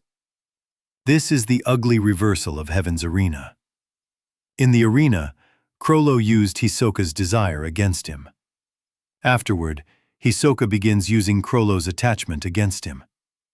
If Chrollo's life is bound to the spider, then hurting the spider is a way of reaching him. If Chrollo's family is the body, then every corpse is a message written across that body. The spider begins to bleed, and the blood is personal. The troupe does not scatter in fear, but the mood changes. The search for Hisoka becomes more than revenge for 2 deaths. It becomes a test of whether the spider can protect itself from someone who knows how to hurt it from the edge of the web. Where is he? Who will he target next? Is he alone? Is he hiding in plain sight? These questions begin to surround the spider. This is why the move toward the black whale feels so ominous. The ship is not just a setting. It is a perfect nightmare for this new phase of the hunt. Huge, crowded, layered, and full of secrets. The black whale becomes a floating world where almost anyone can hide and almost anything can happen. It is the kind of place where Chrollo's mind can find patterns, but also the kind of place where Hisoka can disappear into the noise. Chrollo's leadership now means more than giving orders or planning theft. It means keeping the spider from becoming reckless under the pressure of grief.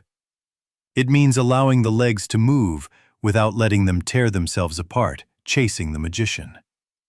It means understanding that Hisoka's goal may not only be to kill members, but to make the group lose its rhythm. The spider begins to bleed. But Chrollo Lucilfer does not run from the blood. He follows it. Because somewhere on the black whale, the magician who cut the web is waiting. And the head of the spider is coming to decide how the next performance ends. The black whale is not just a ship. It is a floating nation, a crowded world sealed inside steel, ambition, fear, and secrets. Thousands of people board it, believing they are traveling toward a new continent, a new future, or a new opportunity. But beneath the ceremony of the voyage, the ship carries something much darker. Royal bloodlines are preparing for war. Mafia families are moving through hidden territories. Hunters, bodyguards, assassins, civilians, criminals, and monsters all exist inside the same massive vessel, stacked across tiers like layers of a living grave. For Chrollo Lucilfer, the black whale is a perfect stage and a dangerous maze. It is full of people with desires, loyalties, fears, and weaknesses. It is full of places to hide, names to borrow, treasures to steal, and systems to exploit. In another time, That kind of environment would seem made for the Phantom Troupe. The spider thrives inside confusion. It moves best when the world is too busy looking in the wrong direction. But this time, the spider is not only hunting treasure, it is hunting Hisoka. And for Chrollo, the hunt is more precise than simple revenge. He is not only searching for Hisoka, he is searching for the right ability, the right condition, and the final piece he believes can end the magician for good. Chrollo knows that Hisoka survived once after being killed. That means the next answer cannot be careless. It has to be complete. The troupe boards the black whale carrying the weight of Shalnark and Kortopi's deaths. Their loss is fresh, sharp, and humiliating in a way that cuts deeper than ordinary defeat. Hisoka did not simply kill 2 members. He sent a message. He told the spider he was no longer waiting for Chrollo to choose the battlefield. He told them that any leg could be next. The black whale turns that threat into a nightmare. On land, the world is wide. People can scatter, vanish, regroup, and choose where to stand. But the ship is enormous and enclosed. No one can truly leave. Everyone is trapped together, moving across the ocean toward a place most of them do not understand. Hisoka is not somewhere in the world. He may be somewhere on the ship, behind a door, in another tier, in a crowd, in a face no one has looked at closely enough. This is the kind of uncertainty Chrollo usually uses against others. Now he has to move through it himself. The black whale has its own politics, territories, and hidden conflicts. Mafia families control spaces like kingdoms beneath the royalty above them. Every hallway can belong to someone. Every piece of information may come with a price. Every group has its own motives. Chrollo and his members are entering a world already at war with itself. That may seem like an advantage. The more chaos there is, the easier it should be for the spider to move. But Hisoka also benefits from chaos. He is at his most dangerous when people cannot predict where he will appear. A ship full of conflict gives him places to vanish, rumors to hide behind, and enemies who may not even realize they are part of a larger game. Chrollo knows the hunt is not simply about walking through the ship until they find a familiar face. Hisoka may not present himself as Hisoka until the moment he wants someone dead. This is why Chrollo's calm matters so much now. The spider is wounded, and wounded creatures can become reckless. Some members want blood quickly. Others understand the danger of moving too carelessly. If the troupe allows grief to scatter them, Hisoka may use that grief to isolate them. Chrollo has to keep the body moving without letting it thrash. The black whale also forces Chrollo into a reflection of Yorknew. In Yorknew, he entered a city of wealth and underground power, then turned it into the spider's stage. On the black whale, the situation is more complicated. There is treasure to pursue, yes, but the emotional center is no longer theft. It is pursuit. The spider is not only the nightmare entering someone else's city. The spider is now moving through a closed world where another nightmare is hunting it back. That reversal gives the story weight.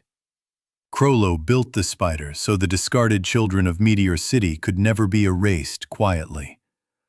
But Hisoka is trying to erase them one at a time, turning each death into a private message for the head.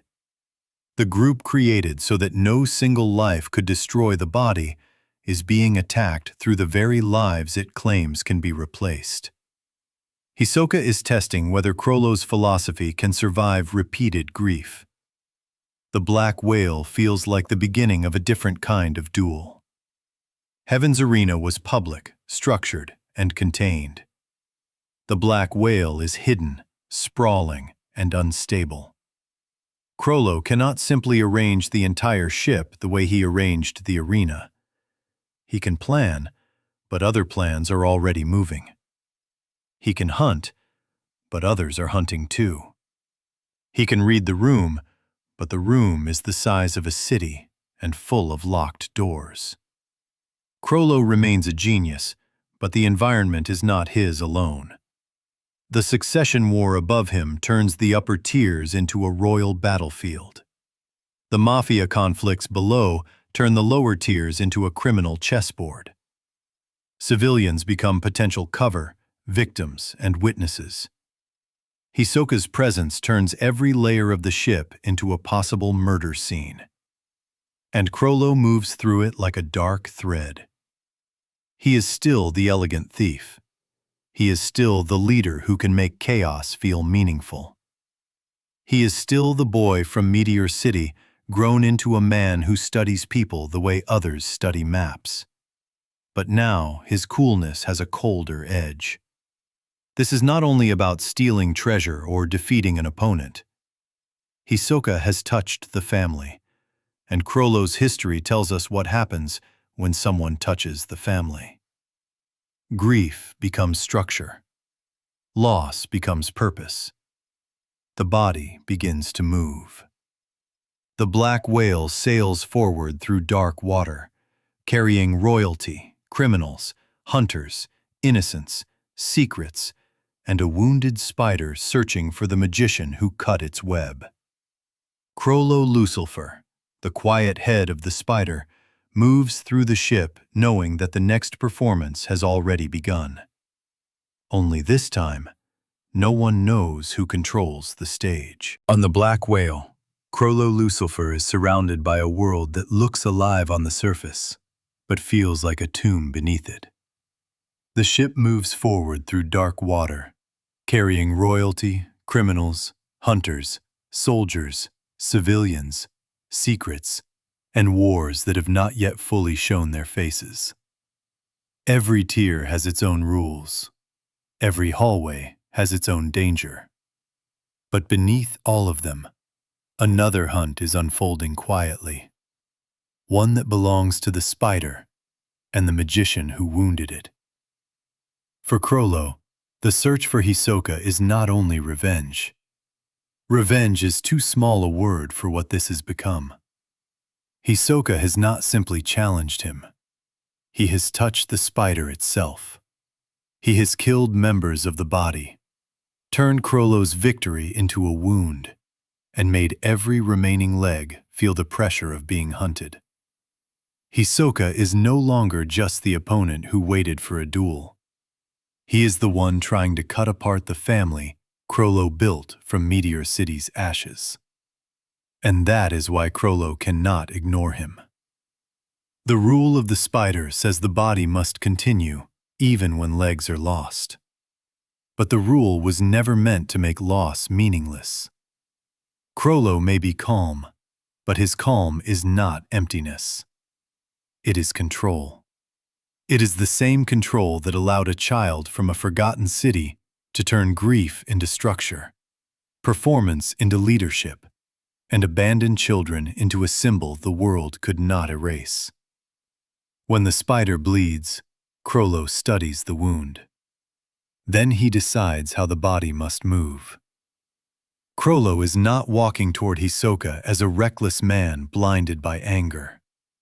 He is walking toward him as Chrollo Lucilfer, the thinker, the thief, the leader, the performer, the strategist. The boy from Meteor City who learned that the world only respects what it fears. Every part of his history moves with him now. The broken tapes, the children gathered around him, Sarasa's light, the birth of the spider, Yorknew's requiem, Pakunoda's sacrifice, the chain around his nen, the book reopening, the victory in heaven's arena, the deaths that followed. All of it is there, hidden behind his quiet face. Hisoka has changed the rules, but Chrollo understands rules better than almost anyone. Every game has conditions. Every enemy has habits. Every desire creates a weakness. Hisoka's greatest danger is also his greatest truth. He wants stimulation, surprise, and the pleasure of testing himself against what could kill him. Before, Chrollo used that desire to lead him into a prepared arena. Now Hisoka knows better. He will not simply walk into the same kind of trap again. That means Chrollo must think differently too. The next battle cannot be a repeat of Heaven's arena. The ship is not an arena. It cannot be controlled so cleanly. There are too many people, too many hidden motives, too many other wars happening at the same time. Chrollo cannot simply own the entire stage, but he does not need to own the entire ship to be dangerous. Chrollo has always known how to find the important pieces inside chaos. He only needs the right information, the right timing, the right page, and the right moment when Hisoka's freedom becomes a path leading nowhere. In Heaven's arena, Chrollo prepared to kill Hisoka as an opponent. On the Black Whale, he is preparing to stop Hisoka as a threat to the spider. That difference matters. One was a duel shaped into an execution. The other is a hunt inside a floating world already drowning in hidden violence. Chrollo is not only proving his genius anymore. He is protecting the meaning of the body he created. And perhaps, beneath all his philosophy, that is what Chrollo has always been doing.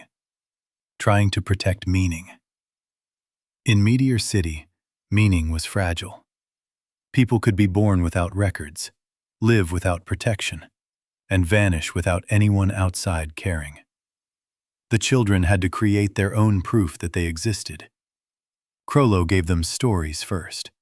Then, after innocence was taken, he gave them the spider. He turned their shared pain into a name that could survive silence. But every name has a cost. The Phantom Troupe became unforgettable, but not innocent. It became family, but also weapon.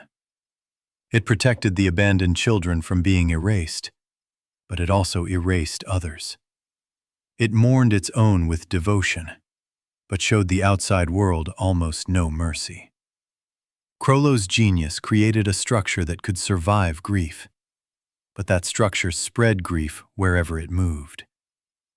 That is the contradiction he carries. He is both wounded and guilty, both loyal and cruel, both human and monstrous.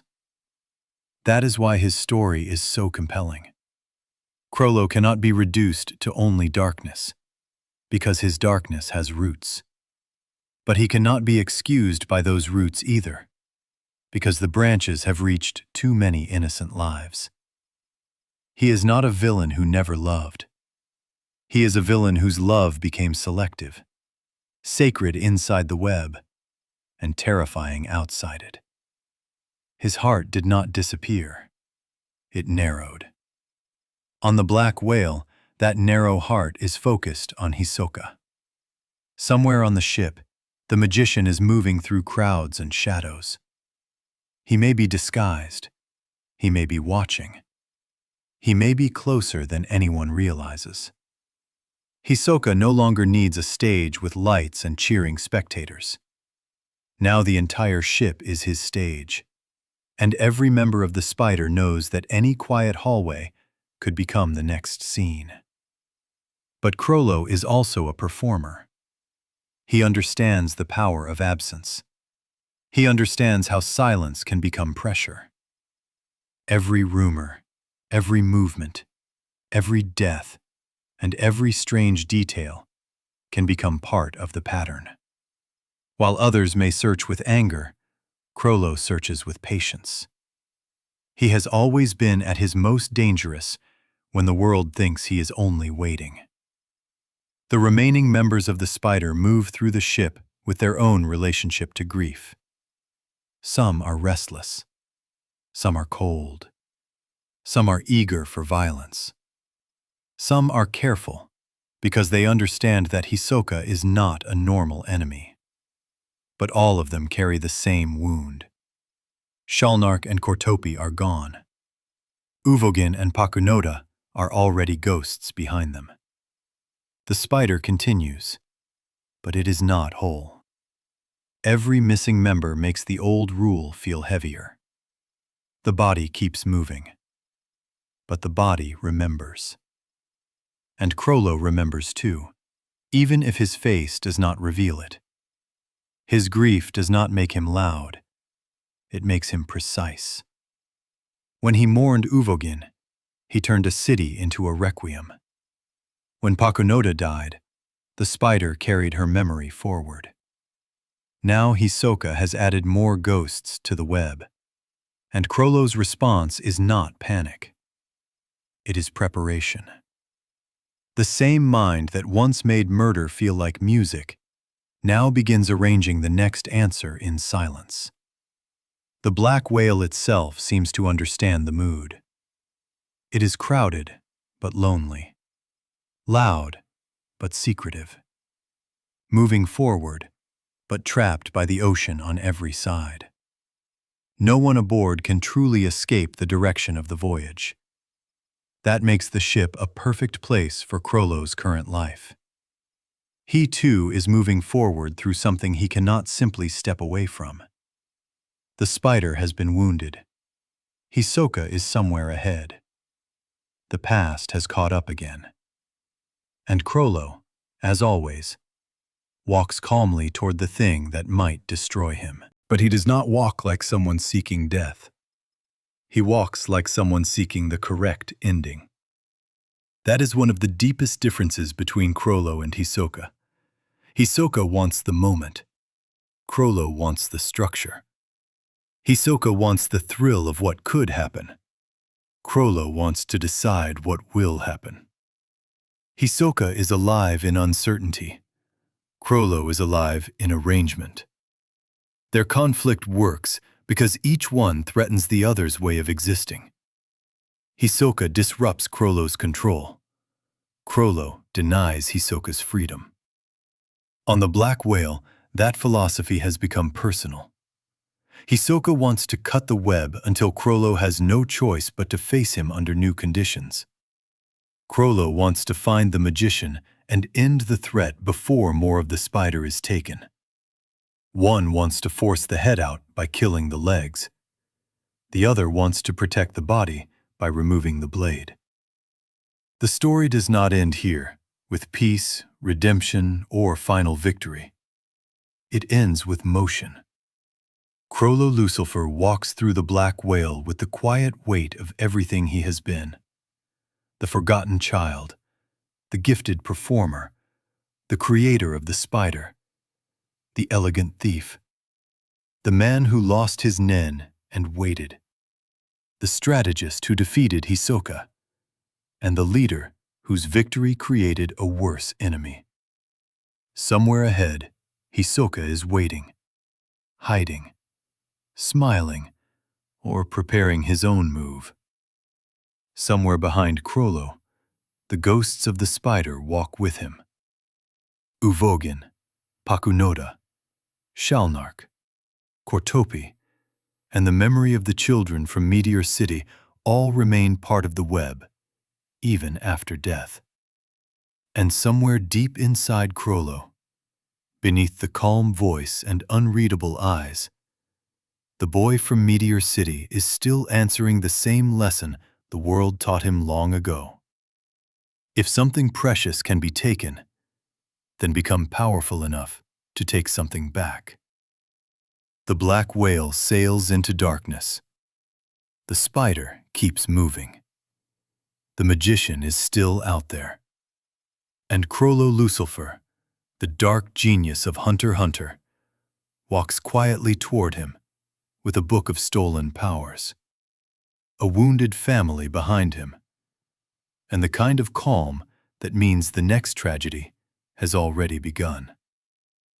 If you enjoyed this calm journey through the history of Chrollo Lucilfer, please like the video and subscribe to Sleepy Otaku Stories.